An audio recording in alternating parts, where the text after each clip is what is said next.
Palavra da Verdade, a exposição bíblica com Hernandes Dias Lopes.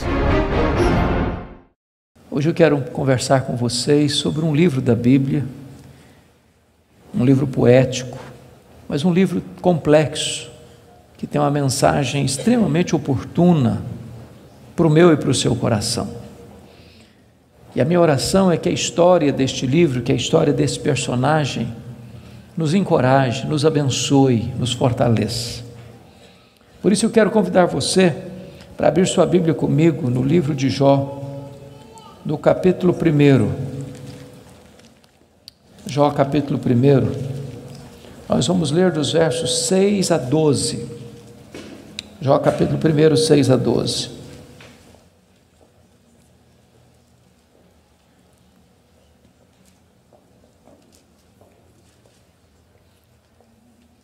Está escrito: num dia em que os filhos de Deus vieram apresentar-se perante o Senhor, veio também Satanás entre eles.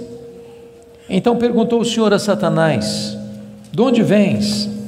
Satanás respondeu ao Senhor e disse: de rodear a terra e passear por ela. Perguntou ainda o Senhor a Satanás: observaste o meu servo Jó? Porque ninguém é na terra semelhante a ele, o homem íntegro e reto, temente a Deus e que se desvia do mal.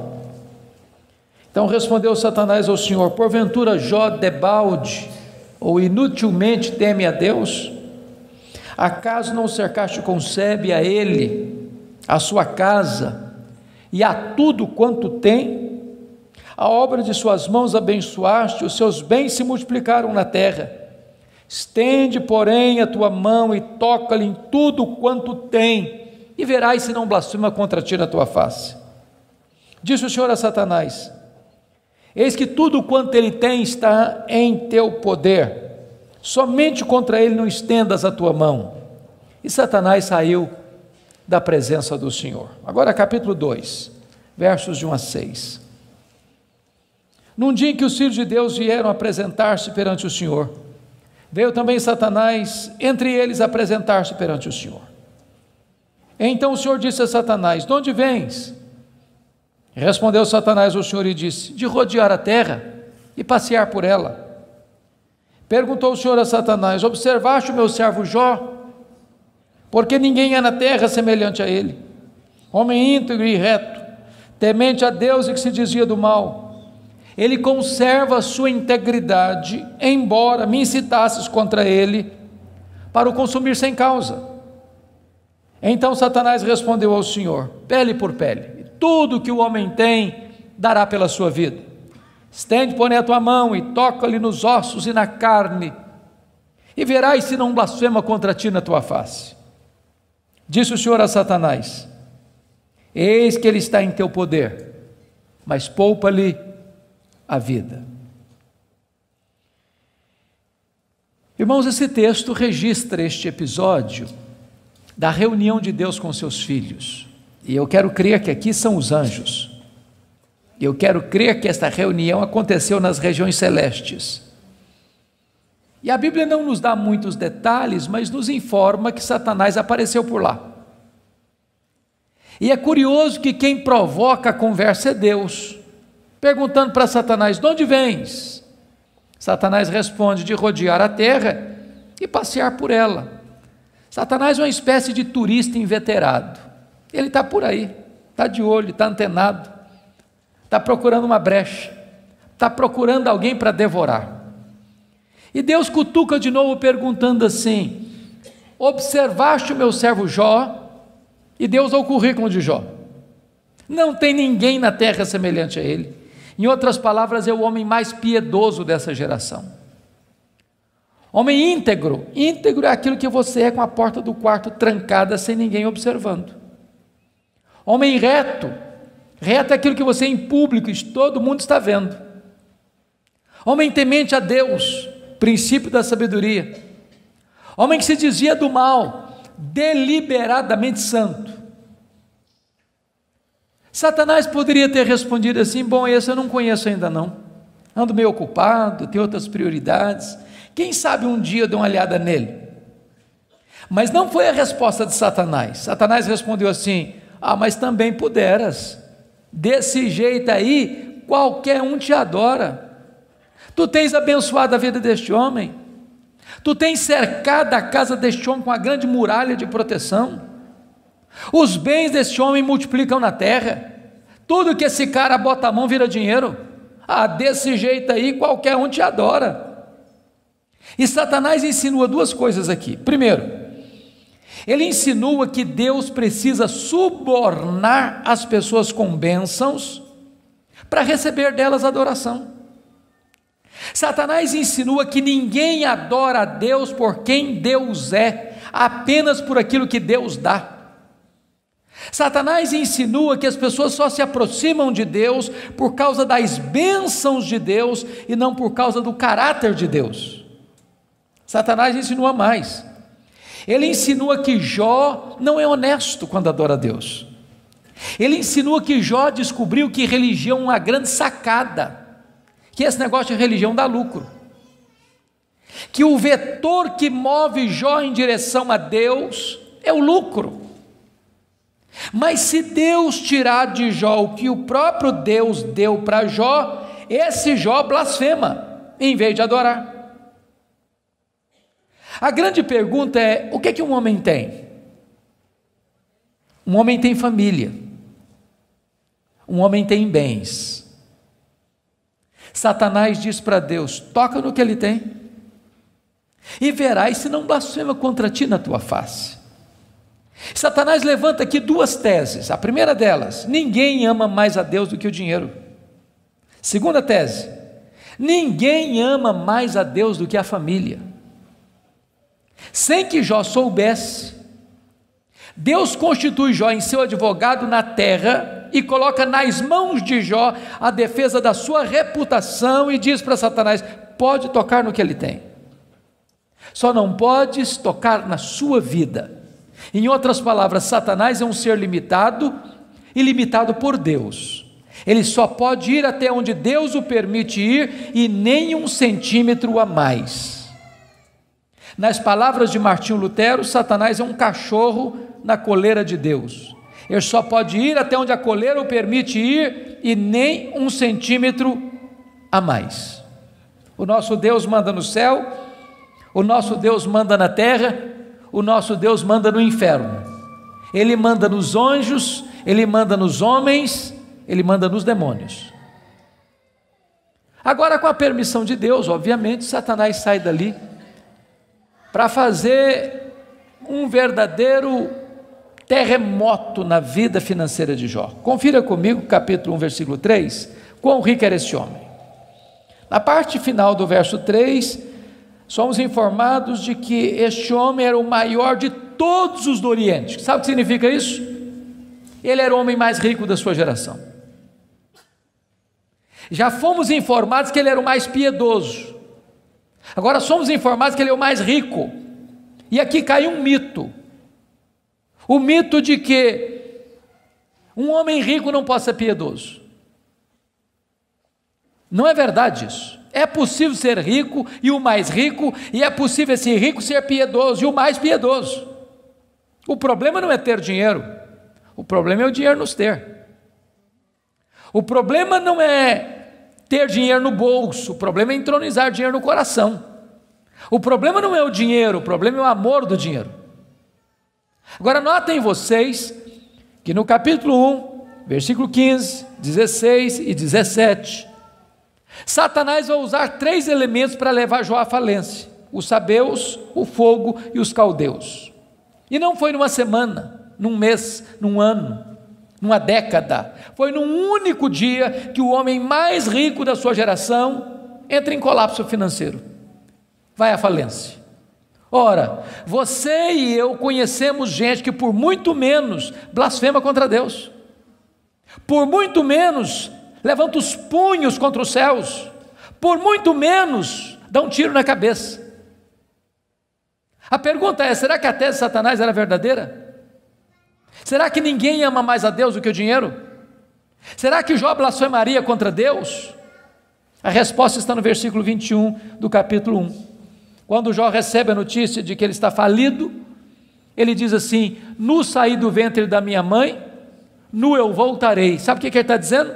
eu não trouxe nada para o mundo, eu não vou levar nada do mundo, portanto o que eu ganhei entre o berço e a sepultura não é a razão da minha vida. Ele derrota a primeira tese de Satanás, ele prova que ele ama mais a Deus que o dinheiro, ele prova que ele serve a Deus, não por aquilo que Deus dá, mas por quem Deus é. Mas agora vem a segunda tese: ninguém ama mais a Deus do que a família.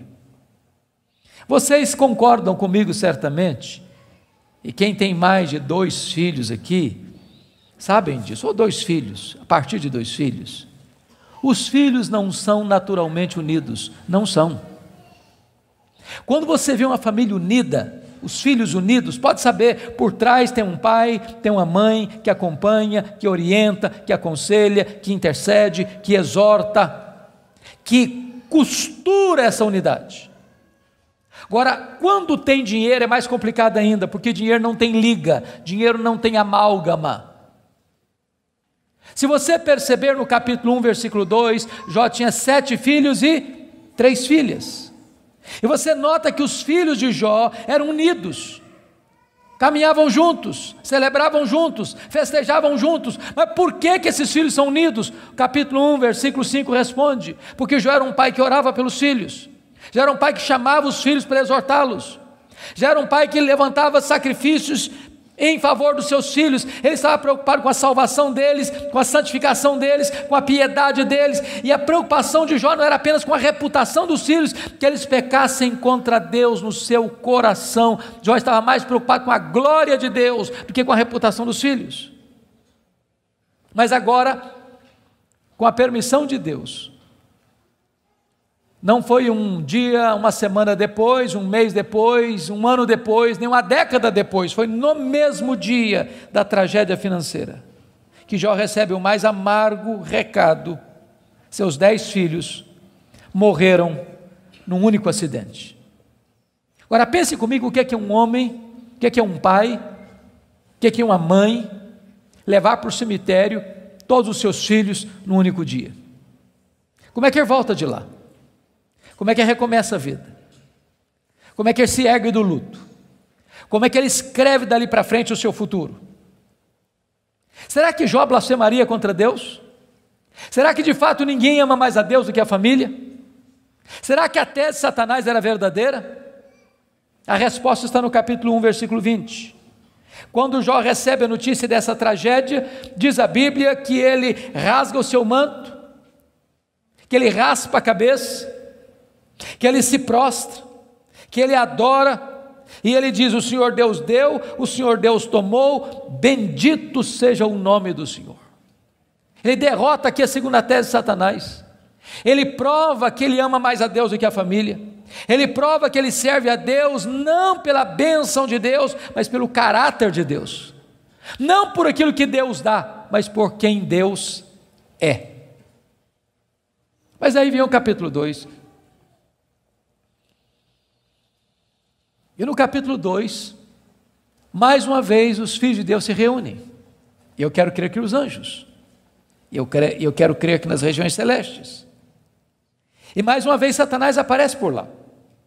E é curioso que Deus é quem provoca a conversa de novo, perguntando para ele: de onde vens?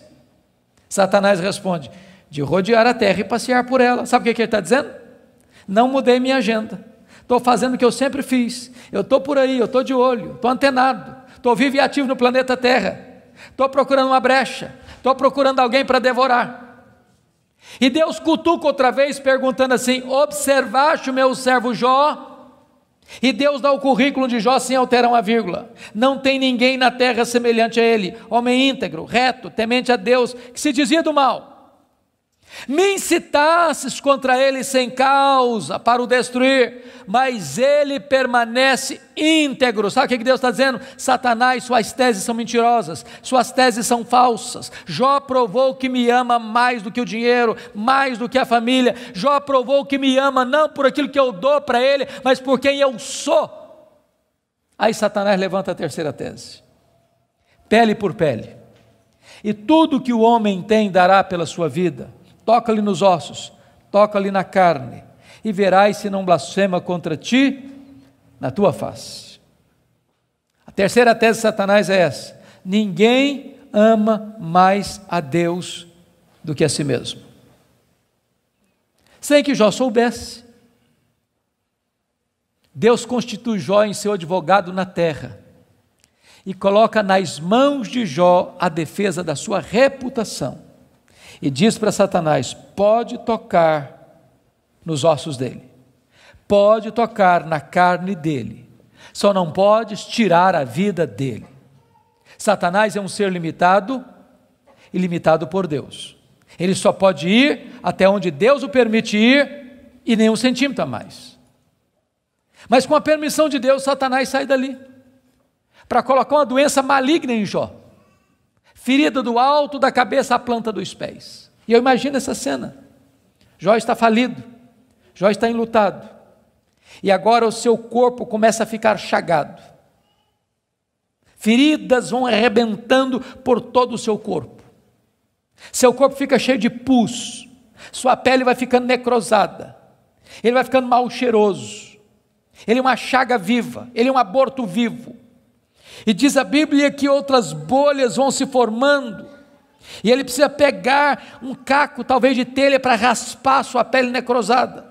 Bolhas vão se formando, e ele tem que morder nessas bolhas para tentar aliviar a sua dor. Ele não consegue comer, ele não consegue dormir, a dor não dá pausa, não dá trégua, e ele vai ficando magro, magérrimo, macérrimo, encarquilhado, de couro furado pelas costelas em ponta, no auge da sua dor, do seu desespero. A sua mulher olha para ele, um espectro humano, uma chaga viva, se revolta contra Deus e diz: ainda conservas a tua integridade, Jó? Amaldiçoa o teu Deus e morre. Deus não é digno de ser adorado no sofrimento, acaba com isso, tenha hombridade e coragem de dar cabo da sua vida. E Jó responde para ela no capítulo 2, verso 10: tu falas como uma louca, nós temos recebido o bem de Deus, não receberíamos também o mal? Em tudo isso, diz o texto, Jó não pecou contra Deus com os seus lábios. Ele derrota aqui a terceira tese de Satanás. Ele provou que amava mais a Deus do que a si mesmo. Ele provou que ele servia a Deus não por aquilo que Deus dá, mas por quem Deus é. Mas confira comigo capítulo 2, versículo 11. Aí vieram os amigos.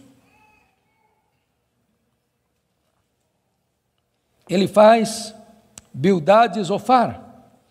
Combinaram ir juntamente condoer-se de Jó, para consolá-lo. Diz o verso 12 que eles levantaram de longe os olhos, não reconheceram Jó. Eles ergueram a voz e choraram, cada um rasgou o seu manto, lançou pó sobre a cabeça. Sentaram-se com Jó na terra 7 dias e 7 noites. Nenhum lhe dizia palavra alguma, pois viam que a dor de Jó era muito grande. E eu quero fazer uma pergunta para você. Esses homens eram amigos de Jó? Esses homens eram amigos de Jó? É claro que eram. É claro que eram. Qual foi o problema desses homens? O problema desses homens é que num dado momento eles começaram, entre aspas, a fazer teologia. Eles começaram a lucubrar. Eles começaram a desenvolver uma espécie de lógica simples. E a lógica deles era essa: toda causa tem um efeito e todo efeito tem uma causa. Eles pensaram, para Jó estar sofrendo, ele deve ter feito coisa errada. Mas para ele estar sofrendo muito, ele deve ter feito muita coisa errada. Mas eles não só pensaram, eles falaram. Mas eles não só falaram, eles falaram para Jó. E eles assacaram contra Jó os mais pesados libelos acusatórios. Chamaram Jó de adúltero, chamaram Jó de ladrão, chamaram Jó de louco. Falaram para Jó que Deus havia matado os filhos dele por causa da loucura dele. Falaram para Jó que ele tinha ficado rico porque tinha roubado os órfãos e as viúvas. E eles foram massacrando Jó, e eles foram cravejando Jó com as suas setas mais venenosas. E eles foram esmagando Jó com as suas críticas mais desumanas e cruéis. Eles foram passando Jó debaixo do rolo compressor da impiedade. O que é que Jó fez? O que você e eu faríamos? Ele começa a perguntar assim para Deus: por que, meu Deus? Mas por que eu estou sofrendo? Mas por que a minha dor não cessa? Mas por que os meus filhos morreram? Mas por que eu não morri no ventre da minha mãe? Mas por que eu não morri ao nascer? Mas por que os seios da minha mãe não estavam murchos de leite para eu morrer de fome? Mas por que o Senhor não me mata de uma vez? Ele levantou aos céus 16 vezes esta mesma pergunta: por quê? Por quê? Por quê? Por quê? Ele levantou aos céus 34 queixas contra Deus. Sabe qual foi a resposta de Deus para ele? O total silêncio.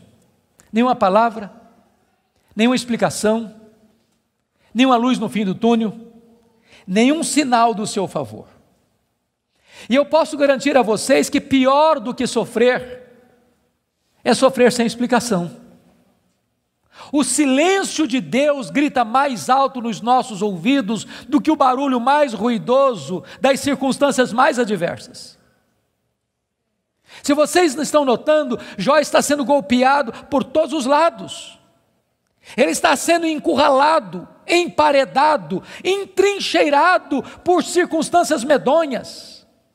Ele está sendo golpeado nas 5 áreas mais importantes da vida. Por exemplo, área financeira. O homem mais rico vai à falência. Segundo, a saúde. Um homem saudável vira uma chaga aberta. Terceiro, o casamento. Na hora que esse cara mais precisava do apoio da mulher dele, ela disse assim para ele: morre, homem, mas morre logo. Chega, para com isso, morre. Quarta área, os filhos. Irmãos, não é natural pai enterrar filhos. Não é natural.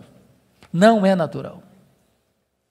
Um dia um médico que acabara de sepultar o seu filho caçula, disse para mim com lágrimas nos olhos: pastor, eu não aceito isso, o meu filho ter furado a fila. Isso não é natural. Quinta área que Jó está sendo golpeado: as amizades. Aqueles que vieram para serem consoladores e aplicarem um azeite terapêutico do refrigério, aplicam-lhe o vinagre das críticas mais amargas. Esse homem está sendo golpeado por todos os lados. Esse homem, na verdade, está no fundo de um poço. Não tem mais nada para perder.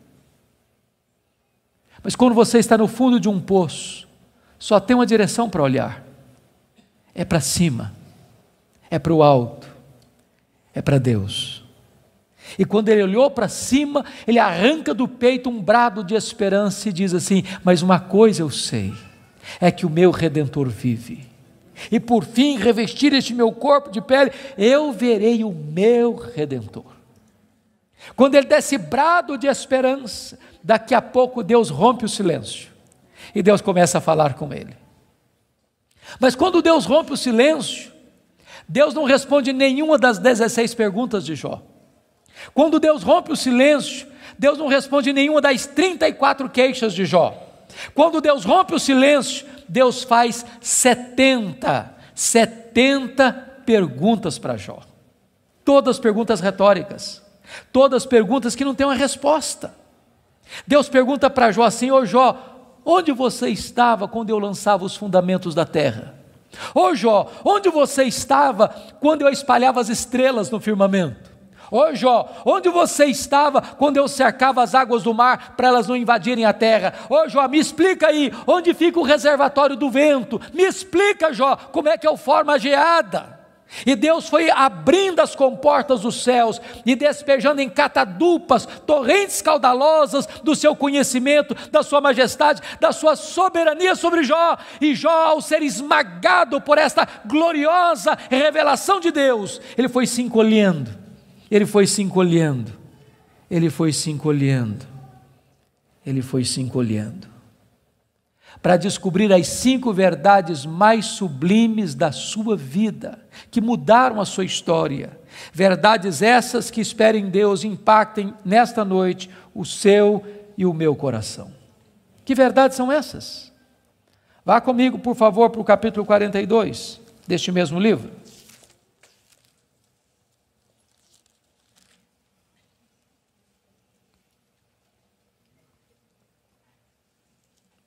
A primeira verdade que mudou a história de Jó, irmãos, está aqui no capítulo 42, versículo 1 e versículo 2. Então respondeu Jó ao Senhor: bem sei que tudo podes. Primeira coisa que ele descobre é a onipotência de Deus. Deixa eu dizer uma coisa para você maravilhosa. Você e eu temos impossibilidades intransponíveis. Intransponíveis. Eu gosto muito de ler. Procuro visitar uma livraria pelo menos uma vez por semana, para ver o que está saindo. Você sabe que no Brasil e no mundo, os 2 tipos de livros que mais são publicados, primeiro são livros de autoajuda. Depois, livros que ensinam você a ficar rico rápido. São os livros que mais são publicados. Toda semana tem livro novo nessa área. E esses livros dizem assim para você: você tem a força, você é capaz, você tem o poder, você é um gigante, há poder nas suas palavras, basta você fazer cócega no seu interior e levantar-se-á daí um gigante. Sabe o que a Bíblia diz? Exatamente o contrário disso. A Bíblia diz que você e eu somos fracos, mas muito fracos. Por exemplo, nós temos fraquezas físicas. Hoje, gente, gostando ou não, querendo ou não, o tempo vai esculpindo algumas rugas no nosso rosto, indisfarçáveis. De vez em quando um cosmético ajuda. Daqui a pouco uma cirurgia plástica dá uma boa melhorada. Mas chega uma hora que nem Pitangui e a sua equipe dão mais jeito. As pernas ficam bambas, os joelhos trôpegos, as mãos descaídas, os olhos embaçados, e diz os entendidos que cada fio de cabelo branco que brota na sua cabeça é a morte chamando você para um duelo. E eu acho até um exército acampado ao meu redor. Nós temos fraquezas físicas. Nós temos fraquezas emocionais, irmãos. Quantas vezes você e eu, nas noites mais tenebrosas da nossa alma, já gememos, já choramos, desesperados, dizendo: meu Deus, eu não aguento mais, eu não aguento mais. Temos fraquezas emocionais. Nós temos fraquezas morais. Quantas vezes você já orou a Deus com sinceridade de coração, dizendo: Deus, eu não quero mais cometer esse erro, Deus, eu não quero mais transgredir e cair nesse mesmo pecado, Deus, eu não quero mais reincidir nesse erro, e daqui a pouco você se flagra cometendo o mesmo erro, o mesmo pecado. Não é porque faltou para você sinceridade, não, faltou para você poder. Temos fraquezas morais. Nós temos fraquezas espirituais. Nós somos um ser ambíguo, nós somos um ser contraditório, nós somos um ser paradoxal. Há uma esquizofrenia enfiada dentro de nós. O bem que nós queremos fazer, nós não o fazemos. O mal que não queremos, esse praticamos. Somos fracos. Mas é tão bom você saber que o seu Deus tudo pode. Não há impossíveis para Ele, não há doença incurável para Ele, não há vida irrecuperável para Ele, não há casamento sem solução para Ele, não há causa perdida para Ele. Ele pode tudo quanto Ele quer, Ele é o todo-poderoso Deus. A grande pergunta, portanto, é esta: quem é o seu Deus? Quão grande é o seu Deus? Quão majestoso é o seu Deus? A W. Tozer, um dos mais importantes escritores do século passado, ele diz que o maior problema da igreja é que ela passa a maior parte do tempo tomando o seu próprio pulso e olhando para o seu próprio umbigo.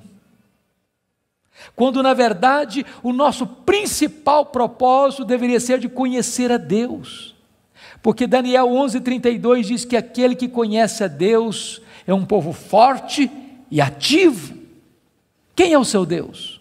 Quão grande é o seu Deus? Quão majestoso é o seu Deus? Quando o profeta Isaías estava escrevendo o seu livro, e agora nós sabemos no capítulo 40, ele diz que o meu Deus, diz Isaías, é aquele que mede as águas na concha da sua mão. Pense comigo no Pacífico, no Atlântico, no Índico, no Mediterrâneo, nos rios, nos mares. Deus mede as águas na concha da sua mão. Vá ao Atlântico, tente esvaziá-lo com um baldinho, veja quanto tempo você vai levar. Diz, o meu Deus é aquele que pesa o pó das montanhas em balança de precisão, como se estivesse pesando partículas de ouro. Ele diz, o meu Deus, ele mede os céus a palmos. Ele diz, o meu Deus espalha as estrelas no firmamento, e por ser forte em força e grande em poder, quando as chama, nenhuma delas vem a faltar. Agora pergunte para um astrônomo, qual é o tamanho desse universo que Deus mediu a palmos? Sabe qual é a resposta dele? Eu não sei. Mas você sabe. Você sabe. Você sabe que o universo não é infinito, porque a infinitude é um atributo exclusivo de Deus. Mas os astrônomos afirmam que o nosso universo tem mais de 93 bilhões de anos-luz de diâmetro. O que significa isso? Significa que se você pudesse voar à velocidade da luz, 300 mil quilômetros por segundo, nessa velocidade você demoraria mais de 93 bilhões de anos para ir de uma extremidade à outra do universo. Pois Deus criou tudo isso, Ele é maior do que tudo isso, Ele é seu Pai, e Ele está dizendo, Ele tudo pode. Pergunte a um astrônomo quantas estrelas existem. Sabe qual é a resposta dele? Eu não sei. Mas eles afirmam categórica e insofismavelmente que há mais estrelas no universo do que grãos de areia em todas as praias e desertos do nosso planeta. Vá um dia à praia, encha a concha da sua mão de areia, leve para casa, bote numa tábua de vidro e conte quantos grãos de areia você consegue colocar na concha da sua mão. Há mais grãos de areia, há mais estrelas no firmamento que todos os grãos de areia de todas as praias e desertos do nosso planeta. Deus não apenas criou todas elas, Deus conhece cada uma delas pelo nome, e por ser forte em força e grande em poder, quando as chama, nenhuma delas vem a faltar. Este é o seu Deus, Ele tudo pode. Mas não é apenas o macro-universo que nos impressiona, não, o micro também. Se você for hoje na sua casa, lá no quintal ou na varanda que tem uma planta, tire lá uma folha, por mais tenra e delgada que ela seja, ela é tão complexa quanto a região metropolitana da Grande Campinas. Chegue em casa hoje, vá na geladeira, pega um ovo, quebre numa frigideira. Aquela gema é mais complexa do que qualquer máquina que o homem jamais inventou. Dr. John Wilson, que é uma das maiores autoridades em oftalmologia no mundo, disse que há em cada um dos nossos olhos em torno de 2 milhões de fios duplos encapados, e se não for assim haveria um curto-circuito e nós ficaríamos cegos. Dr. Marshall Nirenberg, prêmio Nobel de Biologia, fez uma das mais fantásticas descobertas no século passado. Ele descobriu que nós somos um ser programado geneticamente. Ele descobriu que nós somos um ser computadorizadamente, geneticamente. Ele descobriu que você e eu temos em torno de 60 trilhões de células vivas no nosso corpo. Ele descobriu que em cada uma dessas células nós temos 1,70 m de fita DNA, onde estão gravados e computadorizados todos os nossos dados genéticos, a cor dos nossos olhos, a cor da nossa pele, o nosso temperamento. Se você espichar a fita DNA do seu corpo, você tem 102 trilhões de metros de fita DNA, você tem 102 bilhões de quilômetros de fita DNA no seu corpo. Daria para dar diversas voltas no sistema planetário. Dr. Lowy vai dizer que códigos de vida não se originam espontaneamente. Códigos de vida não se originam de uma explosão de milhões, de uma explosão, a mega explosão cósmica. Códigos de vida não se originam de uma evolução de milhões e milhões de anos. Códigos de vida foram plantados em você pelo Deus Todo-Poderoso, Criador dos céus e da terra. Ele tudo pode. Deixa eu ilustrar isso para você. Um pai caminhava pela rua com seu filho de 4 anos. Eu acho que todos vocês concordam comigo que as crianças parece que fizeram um curso de pós-doutorado em perguntas difíceis. Eu não conheço ninguém que faz pergunta mais complicada do que criança. E o menino voltou para o pai e perguntou assim: papai, qual é o tamanho de Deus? E o pai engasgou, porque não tinha uma resposta pronta para um menino de 4 anos. Permaneceu em silêncio, continuou caminhando. Daqui a pouquinho o pai escuta o ronco das turbinas de um avião supersônico lá nas alturas excelsas e diz: filho, olha para cima. O menino olhou: está vendo aquele avião, filho? Estou vendo, papai, estou vendo. Qual é o tamanho daquele avião, filho? Ah, papai, muito pequeno, estava muito longe. O pai pegou o menino pelo braço, levou no aeroporto. Lá tinha um jumbão de mais de 400 passageiros estacionado. O pai chegou bem próximo e disse: filho, está vendo esse avião? Estou, papai, estou vendo. Qual é o tamanho desse avião, meu filho? Ih, papai, mas grande, muito grande. O pai disse: filho, Deus é do mesmo jeito. Quando você está longe de Deus, meu filho, Deus parece pequeno para você. Aí seus problemas ficam enormes. Mas quando você está perto de Deus, meu filho, Deus é grande para você. Aí os seus problemas ficam pequenos. Agora eu sei que tudo podes. A segunda verdade que mudou a vida de Jó está aí no versículo 2. E nenhum dos teus planos pode ser frustrado. Irmãos, não tem acaso, não tem sorte, não tem azar, não tem determinismo, não tem feitiço, não tem esse negócio de olho gordo. Você não precisa ter medo de sexta-feira 13. Você sabe que a mão de Deus dirige o seu destino. Nem um fio de cabelo da sua cabeça pode ser tocado sem que Deus saiba, sem que Deus permita, sem que Deus tenha um propósito. Quando você entende que Deus governa o universo, que Deus governa até uma folha que cai no outono, que nenhum pássaro, nenhum pardal pode cair ao chão sem que Deus saiba e permita, você vai entender que você não é uma lasca de lenha jogada no mar da vida, empurrado de um lado para o outro ao sabor das circunstâncias. A sua vida está nas mãos daquele que está assentado na sala de comando do universo. Ele está no controle. Não há acaso, não há azar, ele dirige o seu destino.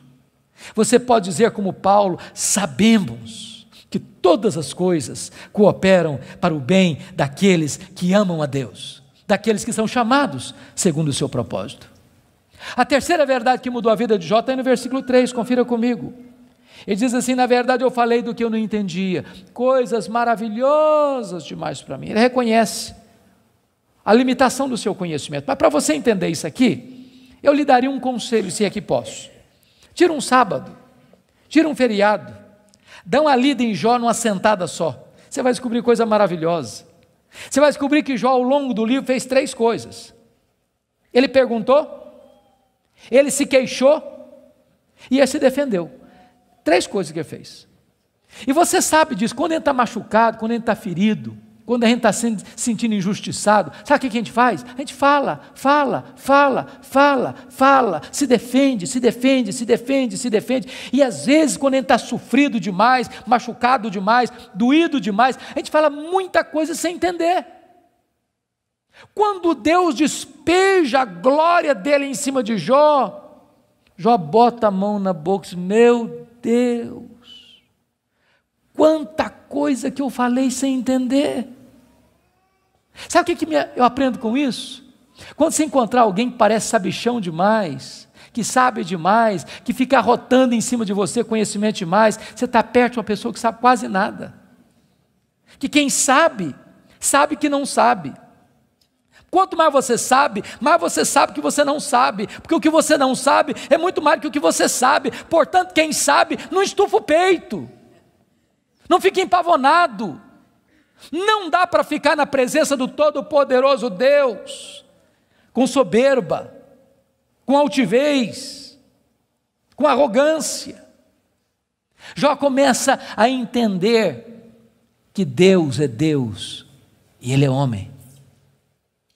A quarta verdade que mudou a vida de Jó está no versículo 5, confira comigo. Ele reconhece o seu limitado conhecimento de Deus, ele diz assim: eu te conheci só de ouvir, mas agora os meus olhos te veem. Eu não sei se vocês entram em crise com esse versículo, eu entro. Sabe por que eu entro em crise com esse versículo? Porque eu não consigo conciliar 42:5 com 1:8. Lá no capítulo 1, versículo 8, Deus disse acerca dele: não tem ninguém na terra parecido com ele. Homem íntegro, reto, temente a Deus, que se desvia do mal. Aqui não é bajulação de um amigo rasgador de seda. Quem está falando isso acerca de Jó é Deus. É Deus quem está dizendo que esse cara é o homem mais piedoso da sua geração. E Deus não tem uma opinião a nosso respeito, Deus tem um diagnóstico. Agora, como é que esse homem que Deus diz que é o cara mais piedoso da sua geração, vem me fazer uma confissão dessa? Ah, Deus, eu te conheci só de ouvir, mas agora os meus olhos te veem. Parece contraditório. Mas para explicar isso, deixe-me fazer uma outra pergunta. Você conhece a Deus? Você conhece a Deus? Quanto você conhece? Quanto? Quanto você conhece a Deus? Deixa eu ilustrar. Havia um cidadão que nunca tinha visto o mar. Um dia ele fez uma viagem para o litoral e quando ele viu o mar, ele exclamou de toda a sua alma: agora eu conheço o mar. Aproxima-se dele um marujo, com a pele tostada de sol e sal, por viver nas procelas do mar, e disse assim: eu também conheço o mar. Qual a diferença entre eles? Você conhece a Deus? Quanto você conhece a Deus? Por exemplo, João 17,3 diz assim: e a vida eterna é esta, conhecer a Deus e a Jesus Cristo a quem enviaste. Sabe o que é a essência da vida eterna? É conhecer a Deus. Sabe o que você vai fazer no céu depois que você tiver 1000 anos lá na glória? Você vai estar conhecendo a Deus. Sabe o que você vai estar fazendo no céu depois que você tiver 1 milhão de anos lá na glória? Você vai estar conhecendo a Deus. Sabe o que você vai estar fazendo no céu depois que você tiver 1 bilhão de anos lá na glória? Você vai estar conhecendo a Deus. Nem toda a eternidade será suficiente para você esgotar o conhecimento de Deus, porque Deus é inesgotável em seu ser. Às vezes a gente pensa que o céu vai ser monótono. Há poucos dias um adolescente se aproximou de mim e disse assim: pastor, eu não quero ir para o céu não. Eu falei: você está ficando maluca, menina? Não, não quero ir não. Eu falei: mas então me explica esse negócio aí, ué. Ela me diz: ah, pastor, a ideia de céu que eu tenho é que eu vou estar sentado numa nuvem branca, com a harpa na mão, cantando, cantando, cantando, cantando. Ah, não aguento essa vida inteira não. Ah, não, eu quero coisa diferente para a minha vida. Deixa eu dizer para você, o céu é dinâmico. Nós vamos conhecer a Deus, nós vamos amar a Deus, nós vamos fruir a Deus, nós vamos glorificar a Deus. E se você não gosta de trabalhar, você está encrencado, porque nós vamos servir a Deus. Agora pense comigo nessa tese. Parece-me que foi Albert Einstein quem disse isso. Neste corpo nosso que fica cansado, velho, enrugado e caquético, a gente faz coisas tão lindas. E dizer que nós não usamos nem 10% do nosso potencial. Agora pense comigo um corpo 100% turbinado pela glória de Deus. Imortal, incorruptível, poderoso, glorioso, espiritual, celestial, semelhante ao corpo da glória do Senhor Jesus. O que não vamos poder fazer? Já pensou nisso? Por exemplo, quando Jesus ressuscitou com o corpo de glória, ele entrava numa casa com a porta fechada sem precisar abrir a porta. Quando Jesus ressuscitou com o seu corpo de glória, ele saía de Jerusalém, aparecia lá na Galileia, mais de 100 quilômetros, sem precisar percorrer o trecho. Quando Jesus ressuscitou com o corpo de glória, ele foi assunto aos céus, levado entre nuvens. Eu pergunto para você agora, com que velocidade Jesus voltou para o céu? Velocidade da luz? 300 mil quilômetros por segundo. Porque se Jesus voltou na velocidade da luz, 300 mil quilômetros por segundo, depois de 2000 anos, ele está logo ali na esquina ainda. Eu pergunto para você, com que velocidade um anjo vem do céu à terra? Com que velocidade? A Bíblia diz que lá no Getsêmani, Jesus disse para Pedro assim, bota essa espada na bainha aí, se eu precisasse de ajuda, eu rogaria ao Pai, ele me mandaria mais de 12 legiões de anjos. Quantos são 12 legiões de anjos? 72 mil anjos. Com que velocidade eles viriam? No estalar de dedos. O que significa isso? Significa que os anjos não estão sujeitos às mesmas leis que nos governam, de tempo, de espaço, de tamanho. A Bíblia diz que nós vamos ser como os anjos, não no sentido de que não teremos um corpo, mas vamos viver na mesma dimensão. Nós vamos habitar e reinar com Cristo nos novos céus e na nova terra. Vamos servir a Ele, vamos trabalhar para Ele, vamos glorificar a Ele, vamos conhecê-lo, e jamais chegará um dia na eternidade que a gente possa dizer assim, agora eu conheço tudo a respeito de Deus, não tem mais nada para conhecer, porque esse dia jamais chegará, porque Deus é inesgotável em seu ser. Agora eu entendo Jó, sabe o que o Jó está dizendo? Deus, eu só estou arranhando a superfície, só arranhando a superfície, tem mais, tem muito mais, tem infinitamente mais. Agora eu entendo o profeta, conheçamos e prossigamos em conhecer o Senhor.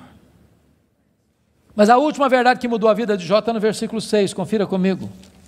Ele diz assim, por isso eu me abomino e eu me arrependo no pó e na cinza. Ele reconheceu a enormidade do seu pecado. E aqui eu entro em crise de novo. Porque essa confissão aqui cabe bem na boca de um ladrão, de um assassino, de um adúltero, de um corrupto. Mas não cabe na boca do camarada que o próprio Deus diz que ele é o mais piedoso da sua geração. Eu me abomino. E eu me arrependo no pó e na cinza. Como é que você vai entender isso? A grande questão aqui é a seguinte, irmãos, as pessoas que mais sofrem e lamentam os seus pecados não são as pessoas que mais pecam. As pessoas que mais choram, lamentam e confessam os seus pecados são as pessoas que mais perto de Deus andam. Quem anda longe de Deus nem consciência de pecado tem. Eu estava pregando final do ano passado no Hospital Cruz Azul em São Paulo. E a Eleni Vassão, que é capelã, me disse, nós lidamos com uma situação muito triste, agora recente. Eu perguntei, o que foi, Eleni? O que aconteceu? Ela me disse que chega no hospital uma moça, com seus pais, com hemorragia muito severa. E quando o médico foi examinar aquela moça, o médico disse, essa menina acabou de ter um bebê. Essa moça acabou de ter um bebê. E a moça protestou, falou, não, o senhor está enganado, eu não estava grávida, não. Os pais disseram, não, essa moça não estava grávida. E o médico radicalizou, pois essa moça acabou de ter um bebê. E a família inteira negou. E o médico radicalizou de novo, tragam-me o bebê, senão eu denuncio o fato à polícia. Daqui meia hora, chegou um bebê morto, numa caixa de isopor. Helene disse, pastor, nenhum sintoma de culpa, nem nos pais, nem na moça, nenhum sofrimento.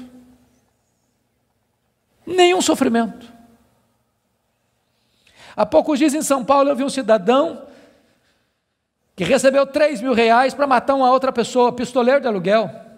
Eu nunca tinha visto aquele homem nunca tinha falado mal dele, nunca tinha feito mal para ele. Ele recebeu 3 mil reais, botou no bolso, foi lá, deu 5 tiros na pessoa, matou a pessoa, foi para casa, tomou um banho, jantou e dormiu.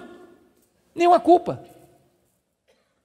Mas quem anda na presença de Deus, aquele que é santo, santo, santo, não pode se aproximar dele sem dizer: ai de mim, Senhor, ai de mim, Senhor, eu estou perdido. Não pode se aproximar dele sem dizer: Senhor, eu me abomino no pó e na cinza, eu me arrependo, porque na presença desse Deus até os serafins cobrem o rosto. Então preste bem atenção nisso. Se você encontrar um crente que toda hora que ele falar com você, ele é o herói, ele tem uma história para contar, onde ele está na frente, onde ele sabe mais, onde ele é mais piedoso, onde ele sempre está contando os seus feitos, os seus prodígios, e enaltecendo a si mesmo, e batendo palmas para si mesmo, pode ter certeza, você está perto de alguém que está longe de Deus. Porque é impossível estar na presença de Deus sem dizer: ai de mim, Senhor, ai de mim, Senhor, ai de mim, Senhor. Agora eu não sei se você já parou para perguntar por que Deus restaurou a sorte de Jó, versículo 10, quando ele orava para os seus amigos. Já perguntou isso? Por que Deus restaurou a sorte dele quando ele orava pelos seus amigos? Deixa eu fazer uma perguntinha para você. Alguém já falou mal de você alguma vez? Ou você é um cara tão espiritual que nunca ninguém falou mal de você?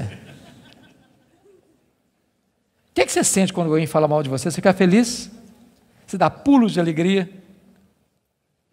O que vocês acham que Jó sentiu quando os amigos dele falaram assim: você é um ladrão, cara? Ô Jó, você é adúltero. Sabe por que você está rico assim, que você ficou rico, cara? Você roubou as viúvas, roubou os órfãos. Ô Jó, sabe por que você enterrou aqueles meninos? Você é louco, Deus pesou a mão sobre você, porque você é louco, por isso que os meninos morreram, além de enterrar os filhos, ainda recebe a culpa.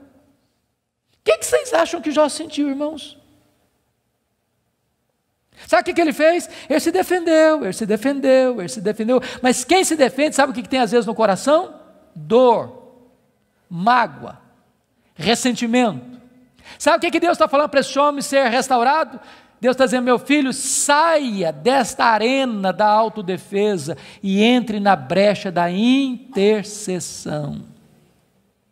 Porque enquanto você se defende e tem mágoa, mas você não consegue orar por alguém e ter mágoa desse alguém ao mesmo tempo. Quando você ora por alguém, a oração restaura você e restaura as pessoas pelas quais você ora. Enquanto Jó orava, Deus restaurou a sua sorte. Satanás tentou destruir as 5 áreas da vida de Jó, pois essas mesmas 5 áreas Deus restaurou uma a uma. Primeira área que Deus restaurou, confira comigo, versículo 16, foi a saúde dele. Ele passou a ter mais 140 anos. Viu os filhos dos filhos até a 3ª e 4ª geração. Eu acho que não ficou nem cicatriz, nem sequela. Eu quero dizer para você que Deus está aqui nesta noite, Ele é o mesmo Deus, e Ele pode curar. Ele é o Deus que cura. A segunda área que Deus restaurou, amados irmãos, foi a área financeira. Confira o versículo 12. E é curioso que se você compara 1:3 com 42:12, ele recebeu tudo em dobro. Se já era o mais rico antes, agora ele é duplamente o mais rico. Eu quero dizer para você que Deus está aqui, Ele é o Deus da restituição. A terceira área que Deus restaurou foram os amigos. Confira comigo o versículo 8. E eu acho isso magnífico, sabe por quê? Porque aqueles homens que cravejaram Jó com as suas críticas, Deus diz para eles assim: pois é, vocês lembram aquele cara que vocês criticaram? Vocês vão ter que ir nele, vocês vão ter que ir lá nele, para ele orar por vocês. Vocês lembram? Vocês falaram dele? Pois é, aquele cara é mais justo que vocês. Sabe o que Deus está fazendo aqui? Honrando Jó. Honrando Jó. Eu vou dizer uma frase aqui hoje, se vocês guardarem essa frase, eu me dou por satisfeito essa noite. É muito simples, mas é a síntese do que eu estou falando. Cuida da tua piedade, e Deus cuidará da tua reputação. Você não tem que se defender, você tem que orar, porque quando você ora, Deus defende você. Quando você leva Deus a sério, as pessoas que criticaram você vão ter que voltar a você e mudar de opinião a seu respeito. Deus restaurou Jó, Deus restaurou os amigos de Jó. A quarta área que Deus restaurou foi o casamento. Agora pense só um pouquinho comigo, só um pouquinho. Quando Jó estava numa magrela, a mulher dele disse assim: morre homem, morre logo cara, Morre.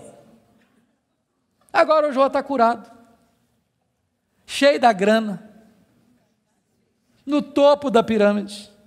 Se fosse hoje, o que vocês acham que Jó faria?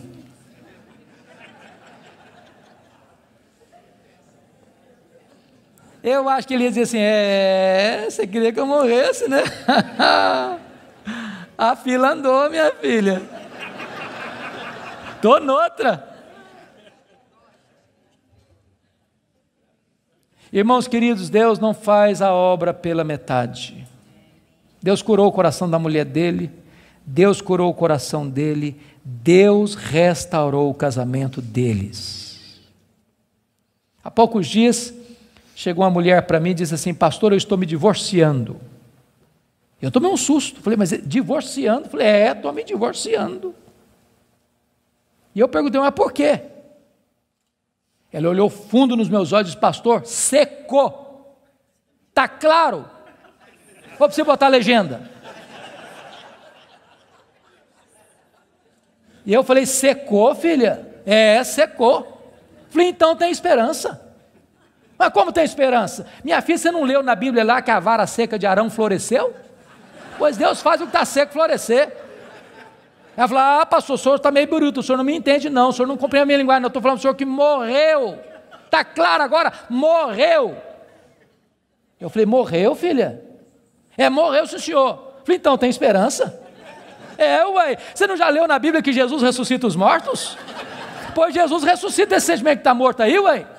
Pastor, o senhor está ficando biruto, o senhor não está me entendendo não, eu estou falando para o senhor que acabou, está claro agora, acabou. Eu falei, acabou, filha? Ué, então tem esperança? Ué, você não leu na Bíblia lá que Deus chama a existência as coisas que não existem? Deus pode chamar a existência o que não tem aí, ué. Você não vai divorciar essa semana não, nós vamos orar uma semana, daqui a semana você volta aqui. Passou uma semana, ela voltou.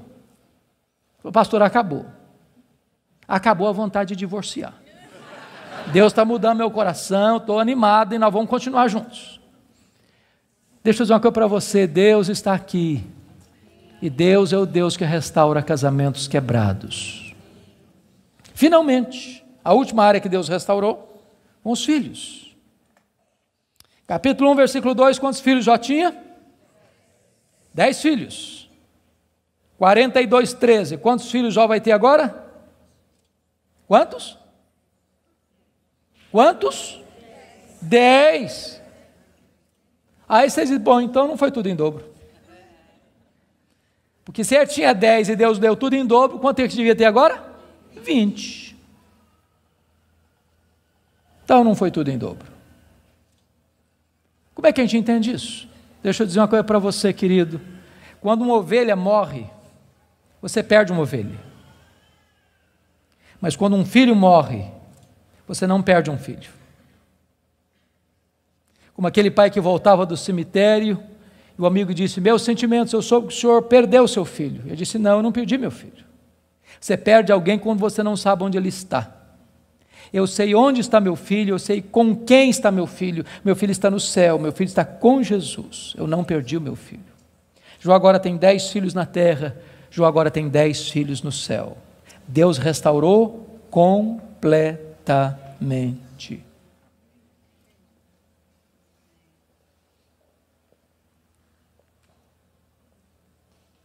Sabe qual era a intenção de Satanás?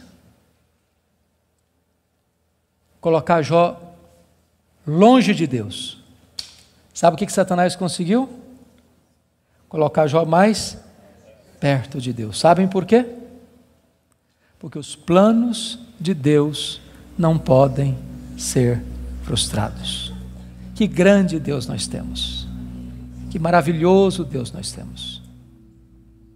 Que majestoso Deus nós temos.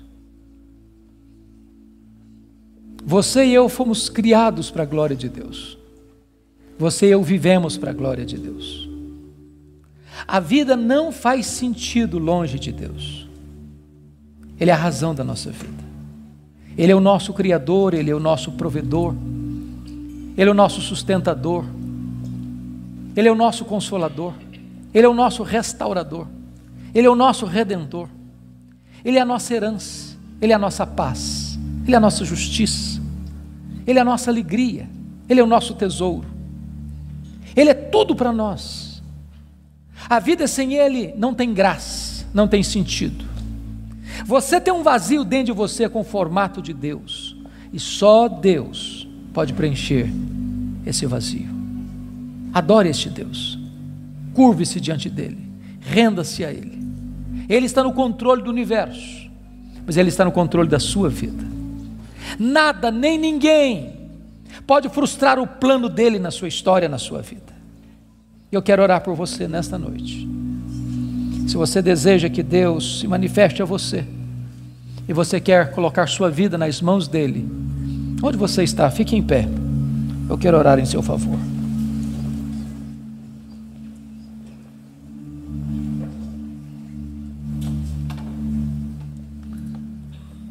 Ó Deus, nós te adoramos nesta noite, porque só Tu és Deus, o Todo-Poderoso Deus, o Deus que não é forjado por mãos humanas, o Deus que não foi criado pela imaginação dos homens, o Deus que é, o Deus eterno, o Deus criador, sustentador da vida, o Deus da nossa salvação. Tu estás aqui neste lugar, ó Deus, e nós te rogamos que Tu sondes os nossos corações, que Tu olhes para nós, que Tu nos visites, que Tu nos restaures. E se porventura entrou alguém aqui, Deus, sem Te conhecer como Deus pessoal, que esta seja a noite da reconciliação contigo, a noite da salvação, a noite da restauração. Se alguém entrou aqui, Deus, passando crises na vida financeira, na saúde, no casamento, na relação com os filhos, na relação com os amigos, que essa seja uma noite de cura e de restauração. Se alguém entrou aqui, Deus, cheio de perguntas e de queixas, sem respostas, que nesta noite Tu te reveles a este coração, dando respostas aos céus, que aliviem a alma, que aquietem o coração. Conceda a Tua graça sobre o Teu povo, derrama sobre nós a luz do Teu rosto. Queremos viver para Te conhecer, para Te honrar, para Te exaltar, para nos deleitarmos em Ti, porque Tu és a fonte de todo o nosso prazer. Glória ao Teu nome, pela Tua palavra, glória ao Teu nome, pela Tua igreja, glória ao Teu nome, pelas famílias aqui presentes, glória ao Teu nome, por esse tempo precioso de culto. Nós Te adoramos, na pessoa do Teu Filho, nosso Redentor. Aleluia. Amém.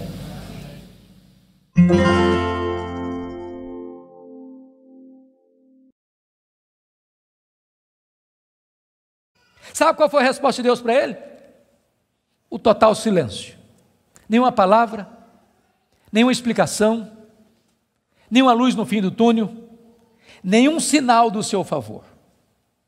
E eu posso garantir a vocês que pior do que sofrer é sofrer sem explicação. O silêncio de Deus grita mais alto nos nossos ouvidos do que o barulho mais ruidoso das circunstâncias mais adversas. Se vocês não estão notando, Jó está sendo golpeado por todos os lados.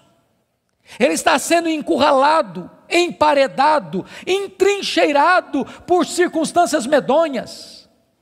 Ele está sendo golpeado nas 5 áreas mais importantes da vida. Por exemplo, área financeira. O homem mais rico vai à falência.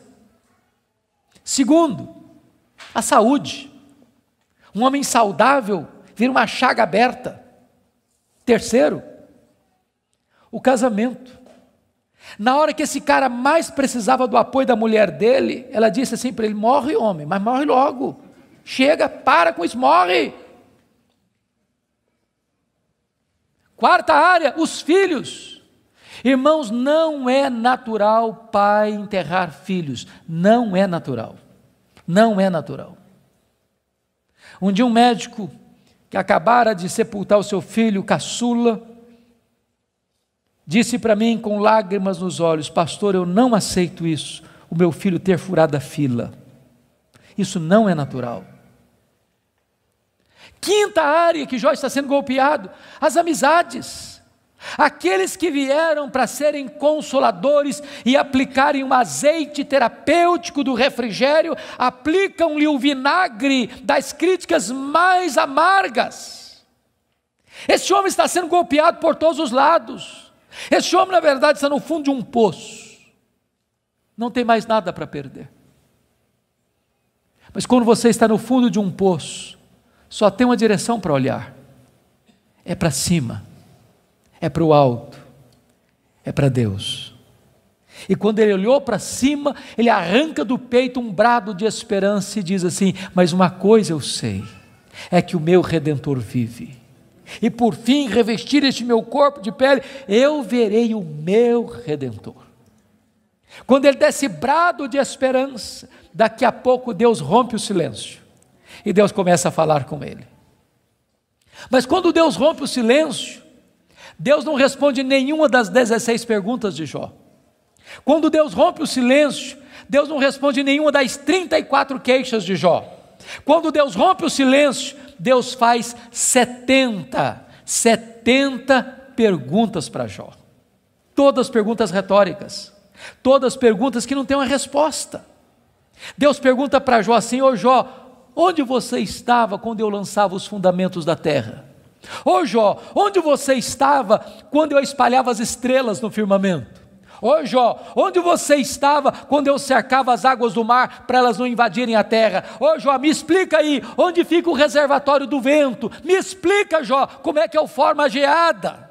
E Deus foi abrindo as comportas dos céus e despejando em catadupas, torrentes caudalosas do seu conhecimento, da sua majestade, da sua soberania sobre Jó. E Jó, ao ser esmagado por esta gloriosa revelação de Deus, ele foi se encolhendo, ele foi se encolhendo, ele foi se encolhendo, ele foi se encolhendo, para descobrir as 5 verdades mais sublimes da sua vida, que mudaram a sua história. Verdades essas que, espero em Deus, impactem nesta noite o seu e o meu coração. Que verdades são essas? Vá comigo, por favor, para o capítulo 42 deste mesmo livro.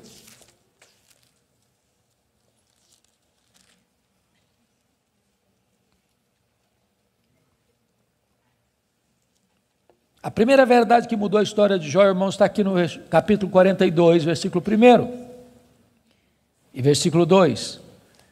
Então respondeu Jó ao Senhor: bem sei que tudo podes. Primeira coisa que ele descobre é a onipotência de Deus. Deixa eu dizer uma coisa para você maravilhosa.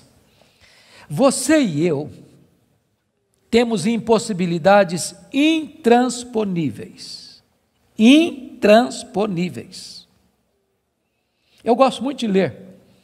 Procuro visitar uma livraria pelo menos uma vez por semana, para ver o que está saindo. Você sabe que no Brasil e no mundo, os 2 tipos de livros que mais são publicados, primeiro são livros de autoajuda. Depois, livros que ensinam você a ficar rico rápido. São os livros que mais são publicados.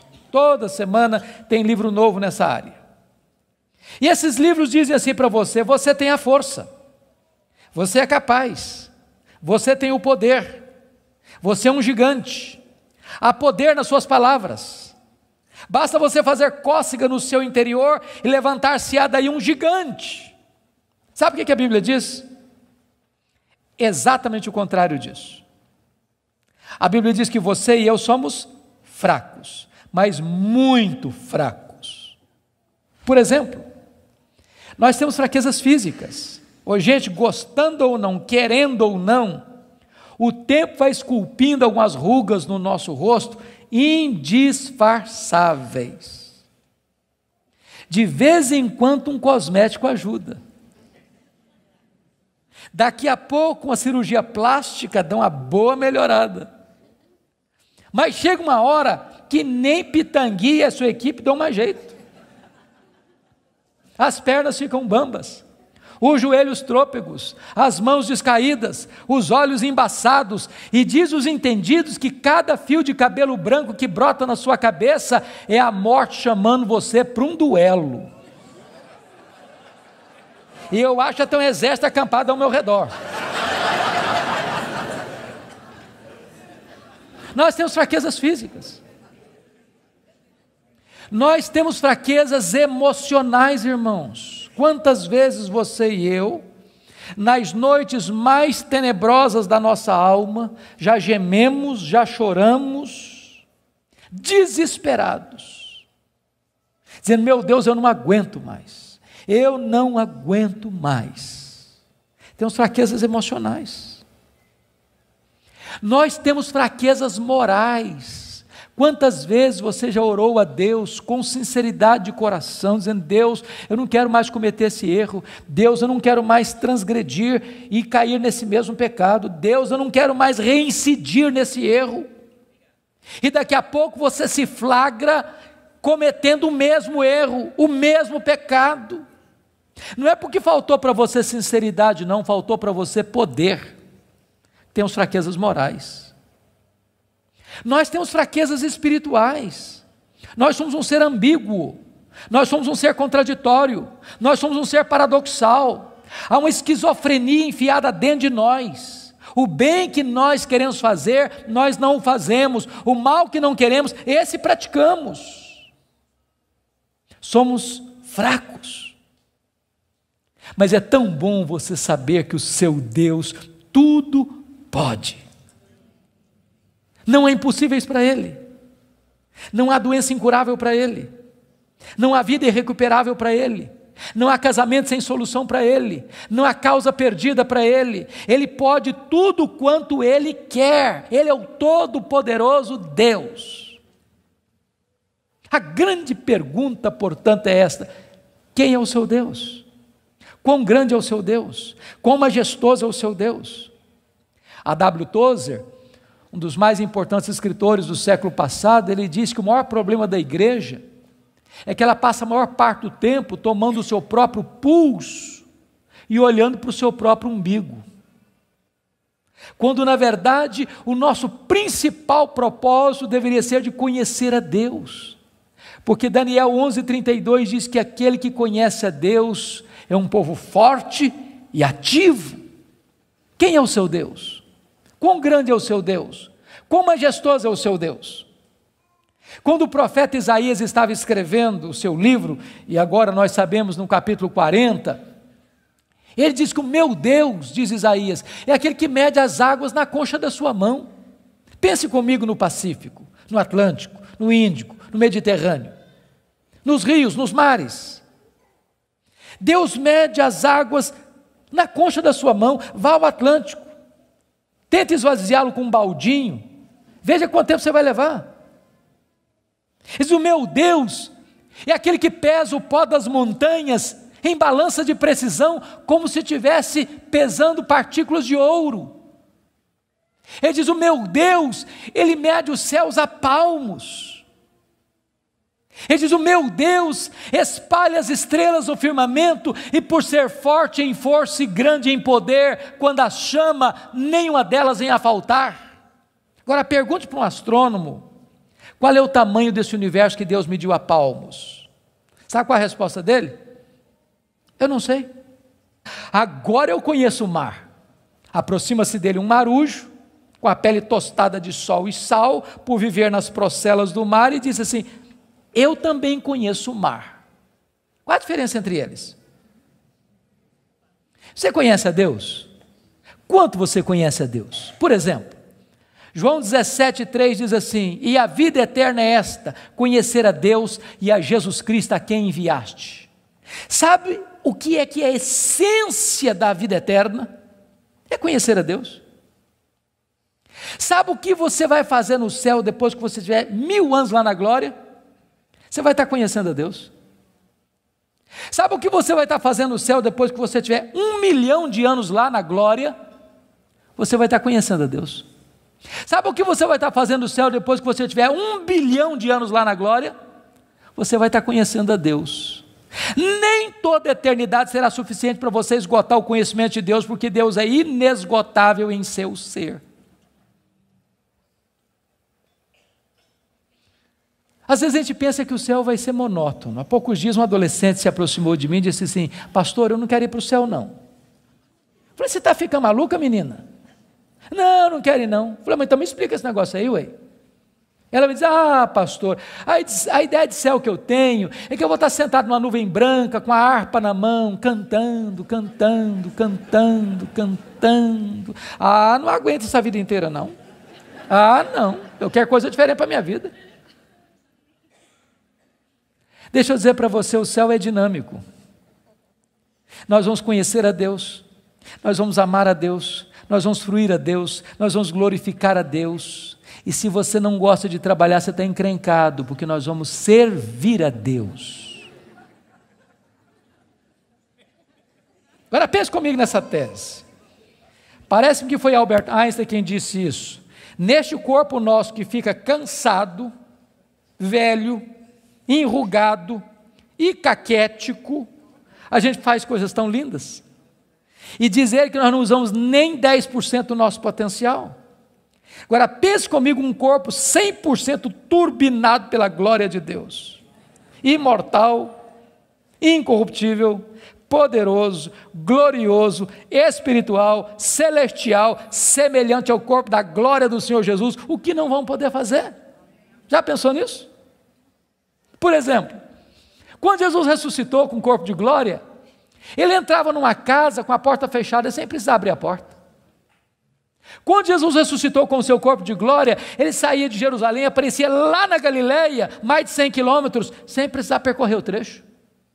Quando Jesus ressuscitou com o corpo de glória, ele foi assunto aos céus, levado entre nuvens. Eu pergunto para você agora, com que velocidade Jesus voltou para o céu?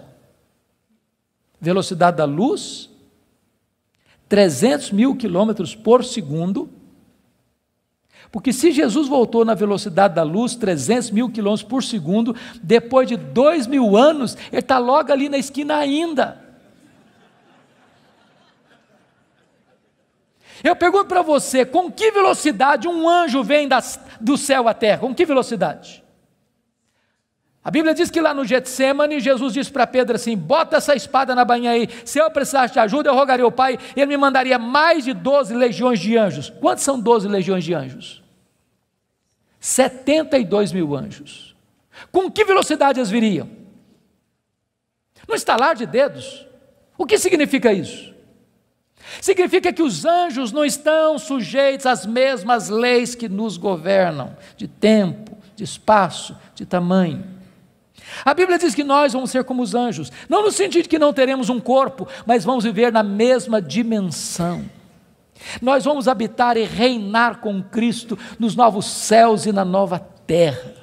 Vamos servir a Ele, vamos trabalhar para Ele, vamos glorificar a Ele, vamos conhecê-lo, e jamais chegará um dia na eternidade que a gente possa dizer assim: agora eu conheço tudo a respeito de Deus, não tem mais nada para conhecer, porque esse dia jamais chegará, porque Deus é inesgotável em seu ser.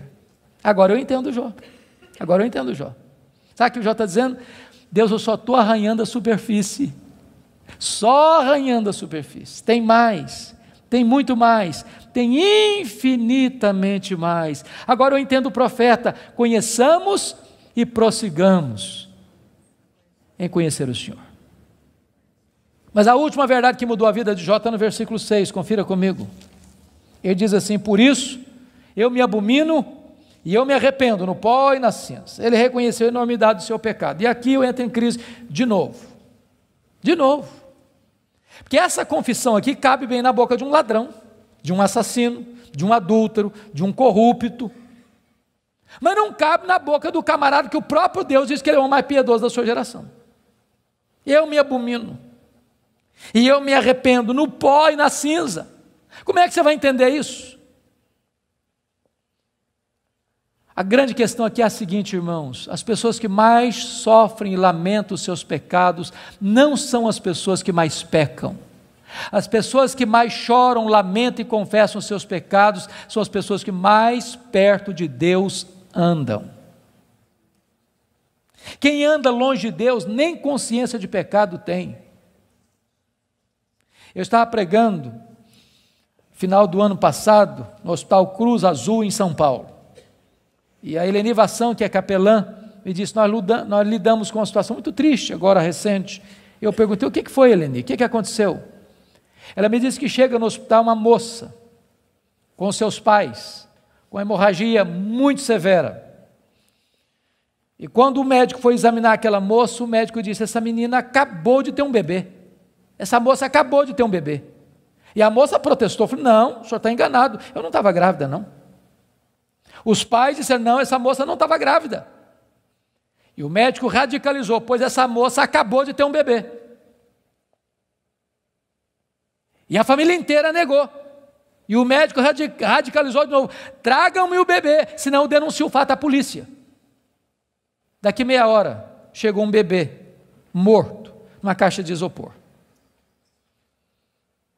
Helene disse, pastor, nenhum sintoma de culpa, nem nos pais, nem na moça, nenhum sofrimento. Nenhum sofrimento. Há poucos dias em São Paulo eu vi um cidadão que recebeu R$3.000 para matar uma outra pessoa, pistoleiro de aluguel. Eu nunca tinha visto aquele homem nunca tinha falado mal dele, nunca tinha feito mal para ele recebeu R$3.000, botou no bolso, foi lá, deu 5 tiros na pessoa, matou a pessoa, foi para casa, tomou um banho, jantou e dormiu. Nenhuma culpa. Mas quem anda na presença de Deus, aquele que é santo, santo, santo, não pode se aproximar dele, sem dizer, ai de mim, Senhor, eu estou perdido.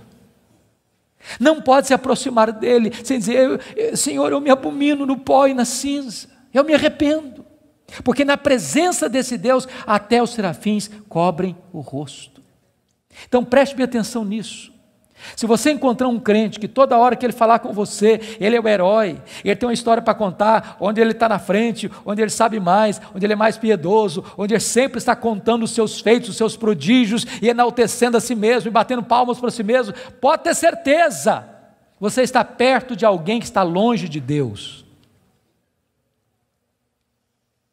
Porque é impossível estar na presença de Deus, sem dizer, ai de mim, Senhor, ai de mim, Senhor. Ai de mim, Senhor. Agora eu não sei se você já parou para perguntar por que Deus restaurou a sorte de Jó, versículo 10, quando ele orava para os seus amigos. Já perguntou isso? Por que Deus restaurou a sorte dele quando ele orava para os seus amigos? Deixa eu fazer uma perguntinha para você. Alguém já falou mal de você alguma vez? Ou você é um cara tão espiritual que nunca ninguém falou mal de você? O que você sente quando alguém fala mal de você? Você fica feliz? Você dá pulos de alegria? O que vocês acham que Jó sentiu quando os amigos dele falaram assim, você é um ladrão, cara? Ô Jó, você é adúltero. Sabe por que você está rico assim, que você ficou rico, cara? Você roubou as viúvas, roubou os órfãos. Ô Jó, sabe por que você enterrou aqueles meninos? Você é louco, Deus pesou a mão sobre você, porque você é louco, por isso que os meninos morreram, além de enterrar os filhos, ainda recebe a culpa. O que vocês acham que Jó sentiu, irmãos? Sabe o que ele fez? Ele se defendeu, mas quem se defende, sabe o que tem às vezes no coração? Dor, mágoa, ressentimento. Sabe o que Deus está falando para esse homem ser restaurado? Deus está dizendo, meu filho, saia desta arena da autodefesa e entre na brecha da intercessão. Porque enquanto você se defende e tem mágoa, mas você não consegue orar por alguém e ter mágoa desse alguém ao mesmo tempo.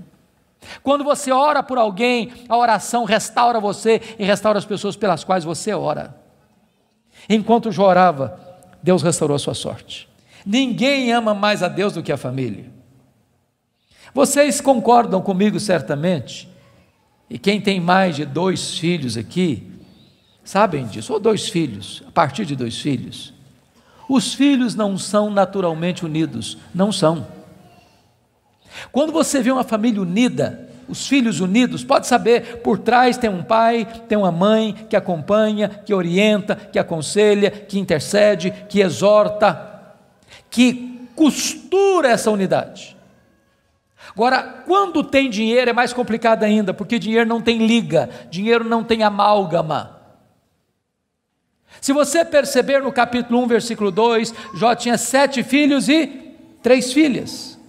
E você nota que os filhos de Jó eram unidos, caminhavam juntos, celebravam juntos, festejavam juntos. Mas por que esses filhos são unidos? Capítulo 1, versículo 5 responde: porque Jó era um pai que orava pelos filhos, já era um pai que chamava os filhos para exortá-los, já era um pai que levantava sacrifícios em favor dos seus filhos. Ele estava preocupado com a salvação deles, com a santificação deles, com a piedade deles. E a preocupação de Jó não era apenas com a reputação dos filhos, que eles pecassem contra Deus no seu coração. Jó estava mais preocupado com a glória de Deus do que com a reputação dos filhos. Mas agora, com a permissão de Deus, não foi um dia, uma semana depois, um mês depois, um ano depois, nem uma década depois, foi no mesmo dia da tragédia financeira, que Jó recebe o mais amargo recado: seus 10 filhos morreram num único acidente. Agora pense comigo o que é um homem, o que é um pai, o que é uma mãe, levar para o cemitério todos os seus filhos num único dia. Como é que ele volta de lá? Como é que ele recomeça a vida? Como é que ele se ergue do luto? Como é que ele escreve dali para frente o seu futuro?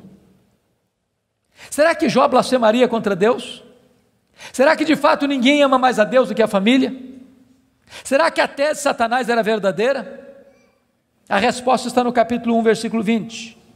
Quando Jó recebe a notícia dessa tragédia, diz a Bíblia que ele rasga o seu manto, que ele raspa a cabeça, que ele se prostra, que ele adora, e ele diz: o Senhor Deus deu, o Senhor Deus tomou, bendito seja o nome do Senhor.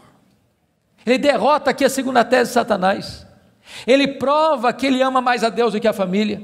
Ele prova que ele serve a Deus não pela bênção de Deus, mas pelo caráter de Deus, não por aquilo que Deus dá, mas por quem Deus é. Mas aí vem o capítulo 2. E no capítulo 2, mais uma vez os filhos de Deus se reúnem. E eu quero crer que os anjos, eu quero crer que nas regiões celestes. E mais uma vez Satanás aparece por lá. E é curioso que Deus é quem provoca a conversa de novo, perguntando para ele: de onde vens? Satanás responde: de rodear a terra e passear por ela. Sabe o que ele está dizendo? Não mudei minha agenda, estou fazendo o que eu sempre fiz, eu estou por aí, eu estou de olho, estou antenado, estou vivo e ativo no planeta Terra, estou procurando uma brecha, estou procurando alguém para devorar. E Deus cutuca outra vez, perguntando assim: observaste o meu servo Jó? E Deus dá o currículo de Jó sem alterar uma vírgula: não tem ninguém na terra semelhante a ele, homem íntegro, reto, temente a Deus, que se desvia do mal. Me incitasses contra ele sem causa para o destruir, mas ele permanece íntegro. Sabe o que Deus está dizendo? Satanás, suas teses são mentirosas, suas teses são falsas. Jó provou que me ama mais do que o dinheiro, mais do que a família. Jó provou que me ama não por aquilo que eu dou para ele, mas por quem eu sou. Aí Satanás levanta a terceira tese: pele por pele, e tudo que o homem tem dará pela sua vida. Toca-lhe nos ossos, toca-lhe na carne, e verás se não blasfema contra ti na tua face. A terceira tese de Satanás é essa: ninguém ama mais a Deus do que a si mesmo. Sem que Jó soubesse, Deus constitui Jó em seu advogado na terra, e coloca nas mãos de Jó a defesa da sua reputação. E diz para Satanás: pode tocar nos ossos dele, pode tocar na carne dele, só não podes tirar a vida dele. Satanás é um ser limitado e limitado por Deus.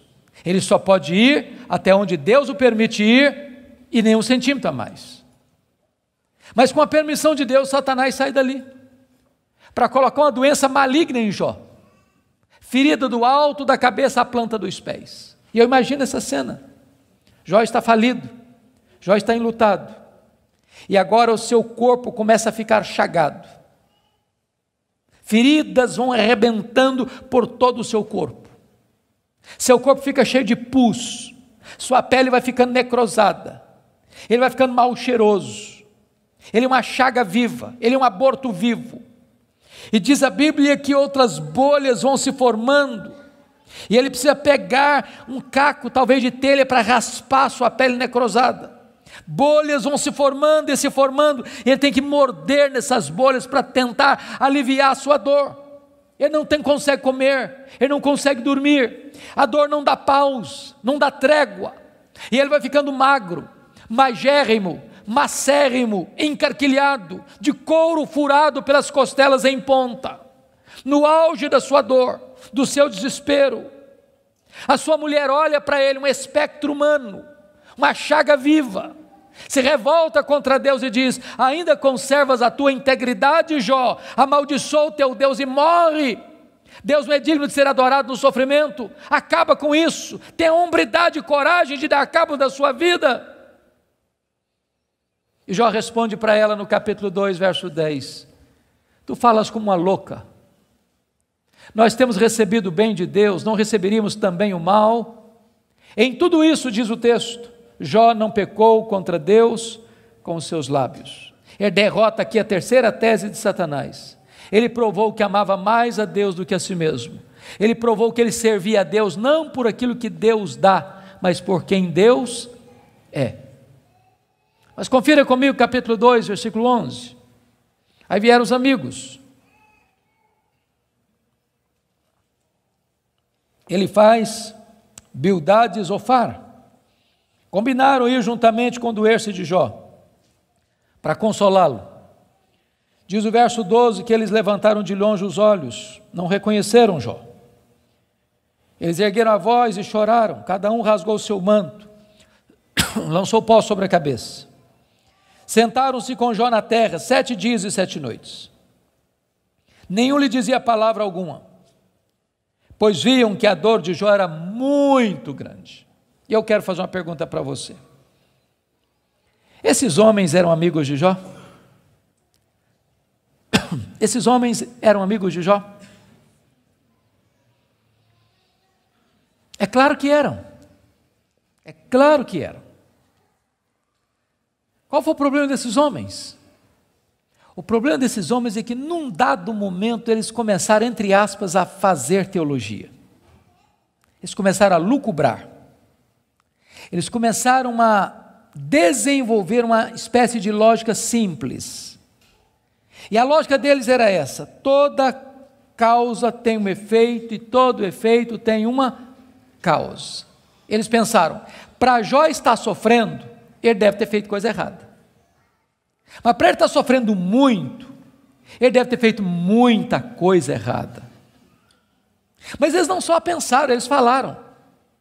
Mas eles não só falaram, eles falaram para Jó. E eles assacaram contra Jó os mais pesados libelos acusatórios. Chamaram Jó de adúltero, chamaram Jó de ladrão, chamaram Jó de louco. Falaram para Jó que Deus havia matado os filhos dele por causa da loucura dele. Falaram para Jó que ele tinha ficado rico porque tinha roubado os órfãos e as viúvas. E eles foram massacrando Jó, e eles foram cravejando Jó com as suas setas mais venenosas, e eles foram esmagando Jó com as suas críticas mais desumanas e cruéis. Eles foram passando Jó debaixo do rolo compressor da impiedade. O que Jó fez? O que você e eu faríamos? Ele começa a perguntar assim para Deus: por que, meu Deus? Mas por que eu estou sofrendo? Mas por que a minha dor não cessa? Mas por que os meus filhos morreram? Mas por que eu não morri no ventre da minha mãe? Mas por que eu não morri ao nascer? Mas por que os seios da minha mãe não estavam murchos de leite para eu morrer de fome? Mas por que o Senhor não me mata de uma vez? Ele levantou aos céus 16 vezes esta mesma pergunta: por quê? Por quê? Por quê? Por quê? Ele levantou aos céus 34 queixas contra Deus. Mas você sabe que o universo não é infinito, porque a infinitude é um atributo exclusivo de Deus. Mas os astrônomos afirmam que o nosso universo tem mais de 93 bilhões de anos-luz de diâmetro. O que significa isso? Significa que se você pudesse voar à velocidade da luz, 300 mil quilômetros por segundo, nessa velocidade você demoraria mais de 93 bilhões de anos para ir de uma extremidade à outra do universo. Pois Deus criou tudo isso, Ele é maior do que tudo isso, Ele é seu Pai, e Ele está dizendo, Ele tudo pode.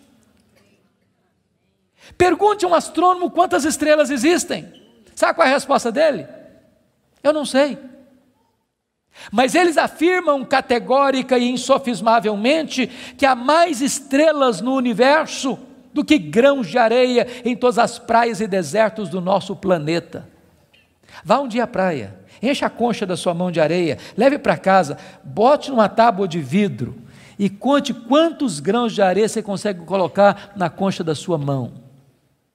Há mais grãos de areia, há mais estrelas no firmamento que todos os grãos de areia de todas as praias e desertos do nosso planeta.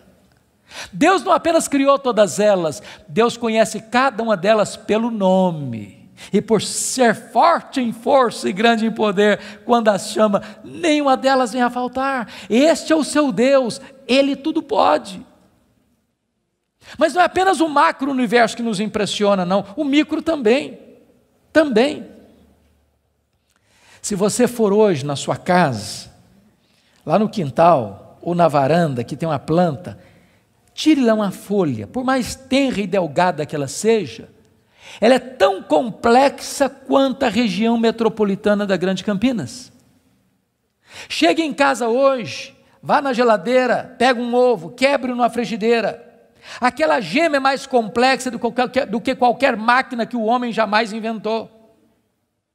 Dr. John Wilson, que é uma das maiores autoridades em oftalmologia no mundo, disse que há em cada um dos nossos olhos em torno de 2 milhões de fios duplos encapados, e se não for assim haveria um curto-circuito e nós ficaríamos cegos. Dr. Marshall Nirenberg, prêmio Nobel de Biologia, fez uma das mais fantásticas descobertas no século passado. Ele descobriu que nós somos um ser programado geneticamente. Ele descobriu que nós somos um ser computadorizadamente, geneticamente. Ele descobriu que você e eu temos em torno de 60 trilhões de células vivas no nosso corpo. Ele descobriu que em cada uma dessas células nós temos 1,70 m de fita DNA, onde estão gravados e computadorizados todos os nossos dados genéticos, a cor dos nossos olhos, a cor da nossa pele, o nosso temperamento.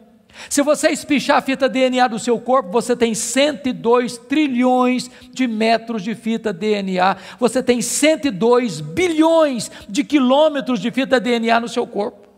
Daria para dar diversas voltas no sistema planetário. Dr. Lowy vai dizer que códigos de vida não se originam espontaneamente.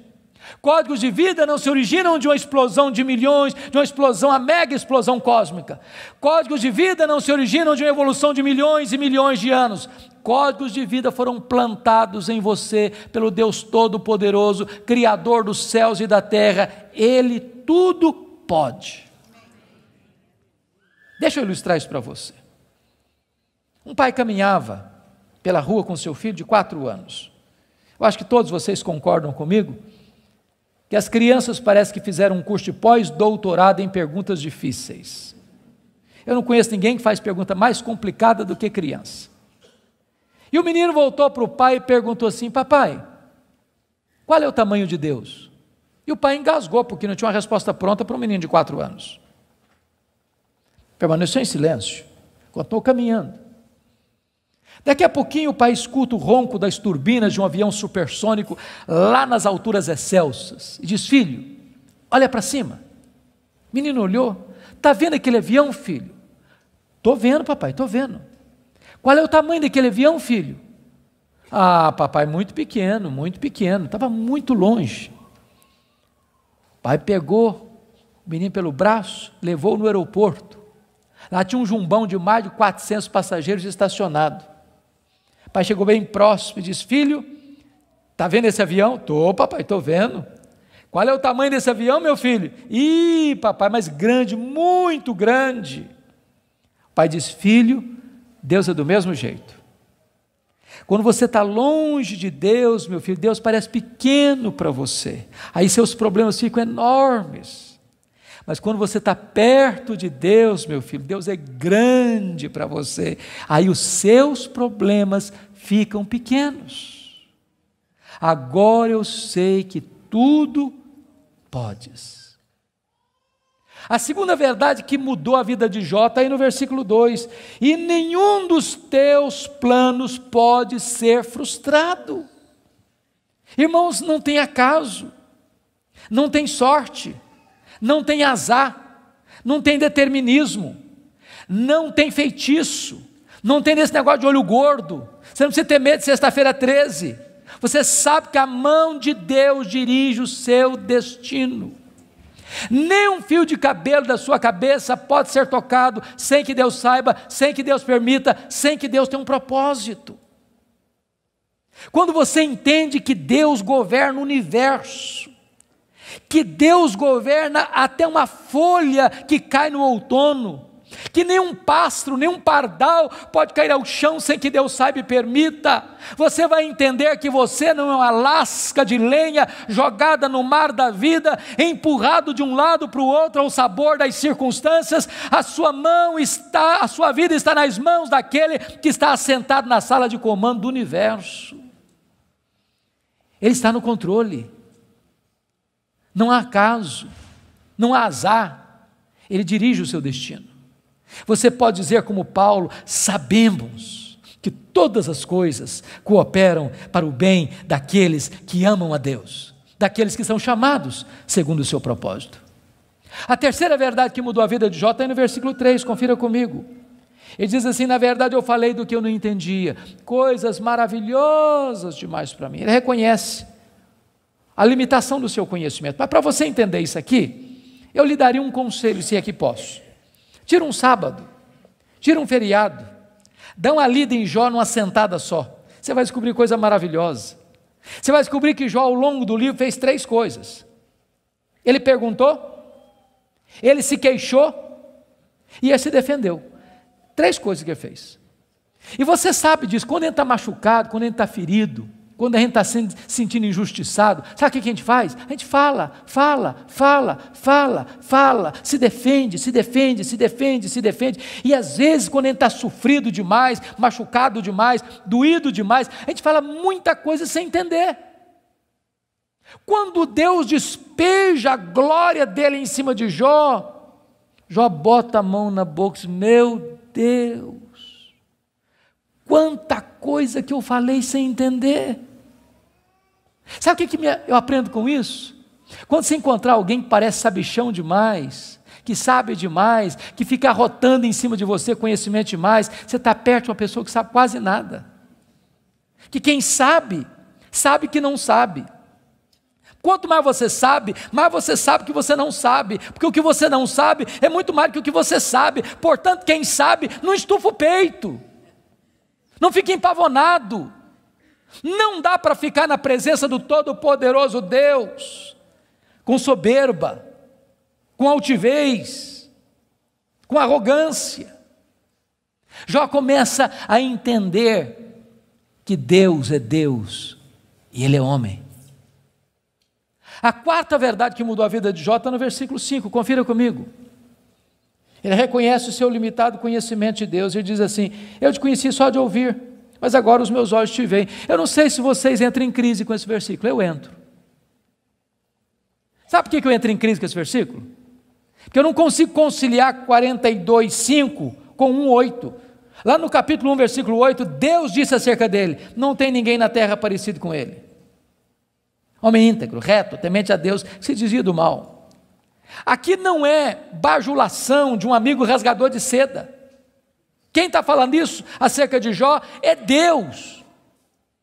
É Deus quem está dizendo que esse cara é o homem mais piedoso da sua geração. E Deus não tem uma opinião a nosso respeito, Deus tem um diagnóstico. Agora, como é que esse homem que Deus diz que é o cara mais piedoso da sua geração, vem me fazer uma confissão dessa? Ah, Deus, eu te conheci só de ouvir, mas agora os meus olhos te veem.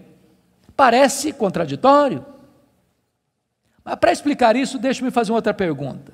Você conhece a Deus?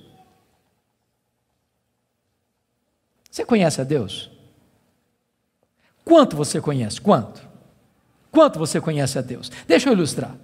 Havia um cidadão que nunca tinha visto o mar. Um dia ele fez uma viagem para o litoral e quando ele viu o mar, ele exclamou de toda a sua alma: irmãos amados, é um privilégio imenso estar com vocês.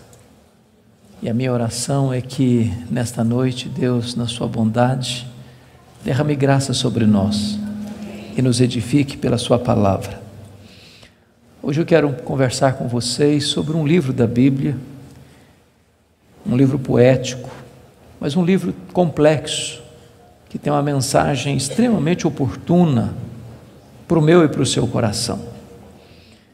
E a minha oração é que a história deste livro, que a história desse personagem, nos encoraje, nos abençoe, nos fortaleça.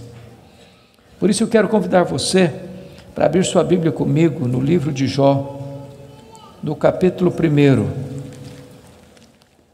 Jó capítulo 1. Nós vamos ler dos versos 6 a 12. Jó capítulo 1, 6 a 12.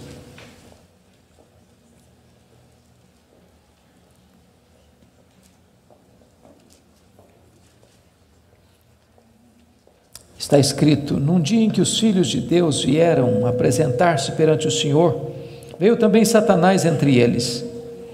Então perguntou o Senhor a Satanás: de onde vens? Satanás respondeu ao Senhor e disse: de rodear a terra e passear por ela. Perguntou ainda o Senhor a Satanás: observaste o meu servo Jó? Porque ninguém é na terra semelhante a ele, um homem íntegro e reto, temente a Deus e que se desvia do mal. Então respondeu Satanás ao Senhor: porventura Jó debalde ou inutilmente teme a Deus? Acaso não o cercaste com sebe a ele, a sua casa e a tudo quanto tem? A obra de suas mãos abençoaste, os seus bens se multiplicaram na terra. Estende, porém, a tua mão e toca-lhe em tudo quanto tem, e verás se não blasfema contra ti na tua face. Disse o Senhor a Satanás: eis que tudo quanto ele tem está em teu poder, somente contra ele não estendas a tua mão. E Satanás saiu da presença do Senhor. Agora capítulo 2, versos de 1 a 6. Num dia em que os filhos de Deus vieram apresentar-se perante o Senhor, veio também Satanás entre eles apresentar-se perante o Senhor. Então o Senhor disse a Satanás: de onde vens? Respondeu Satanás ao Senhor e disse: de rodear a terra e passear por ela. Perguntou o Senhor a Satanás: observaste o meu servo Jó? Porque ninguém é na terra semelhante a ele, homem íntegro e reto, temente a Deus e que se desvia do mal. Ele conserva a sua integridade, embora me incitasses contra ele para o consumir sem causa. Então Satanás respondeu ao Senhor: pele por pele, tudo que o homem tem dará pela sua vida. Estende, porém, a tua mão e toca-lhe nos ossos e na carne, e verás se não blasfema contra ti na tua face. Disse o Senhor a Satanás: eis que ele está em teu poder, mas poupa-lhe a vida. Irmãos, esse texto registra este episódio da reunião de Deus com seus filhos, e eu quero crer que aqui são os anjos. Eu quero crer que esta reunião aconteceu nas regiões celestes. E a Bíblia não nos dá muitos detalhes, mas nos informa que Satanás apareceu por lá. E é curioso que quem provoca a conversa é Deus, perguntando para Satanás: de onde vens? Satanás responde: de rodear a terra e passear por ela. Satanás é uma espécie de turista inveterado.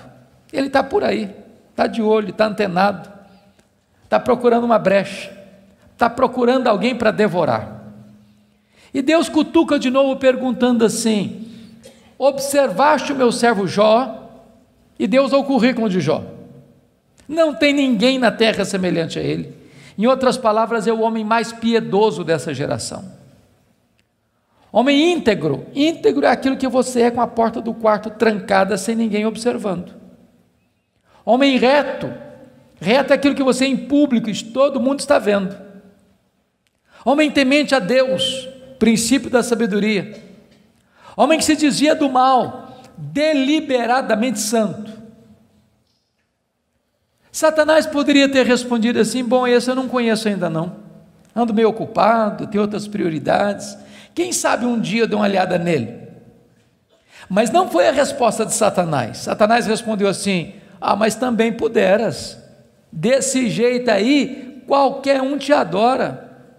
Tu tens abençoado a vida deste homem, tu tens cercado a casa deste homem com uma grande muralha de proteção, os bens deste homem multiplicam na terra, tudo que esse cara bota a mão vira dinheiro.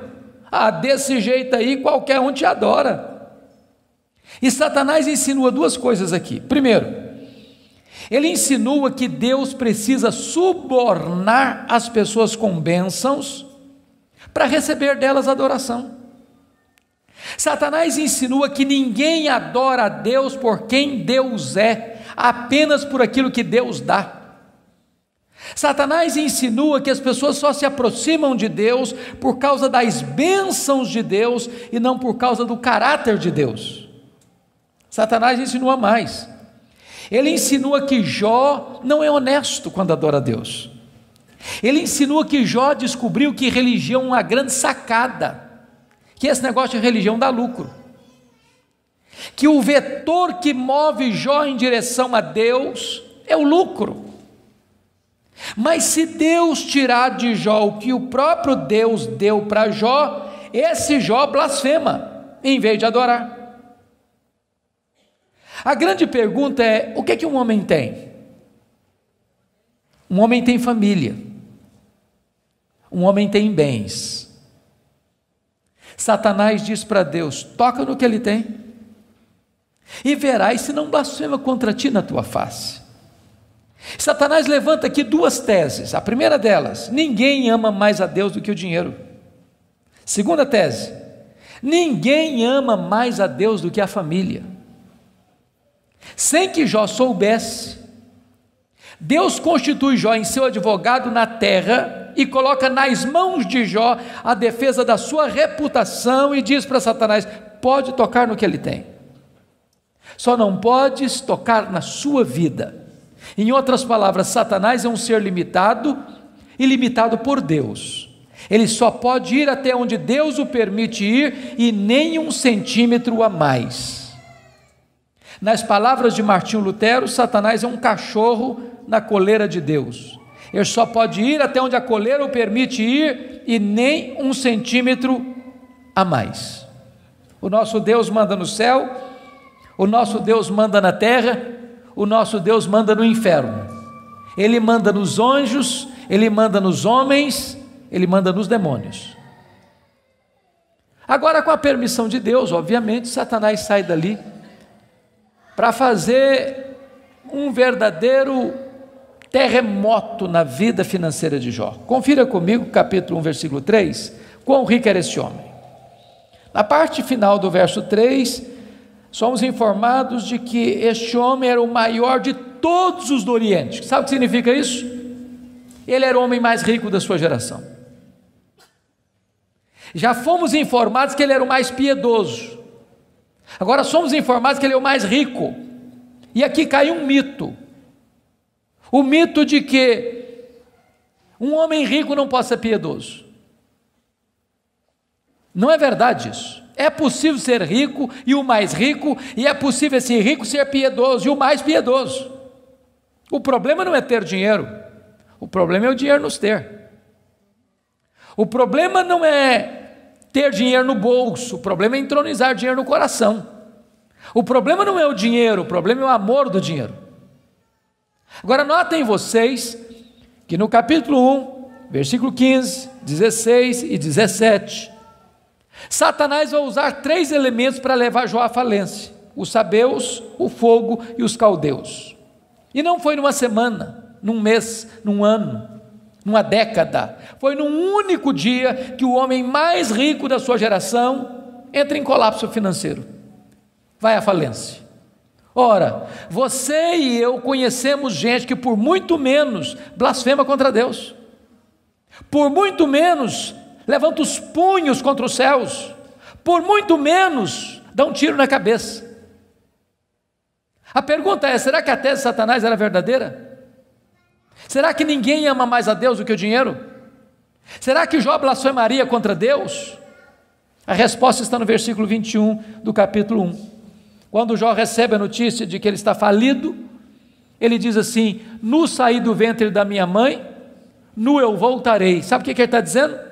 Eu não trouxe nada para o mundo, eu não vou levar nada do mundo, portanto o que eu ganhei entre o berço e a sepultura não é a razão da minha vida. Ele derrota a primeira tese de Satanás, ele prova que ele ama mais a Deus que o dinheiro, ele prova que ele serve a Deus, não por aquilo que Deus dá, mas por quem Deus é. Palavra da Verdade, a exposição bíblica com Hernandes Dias Lopes.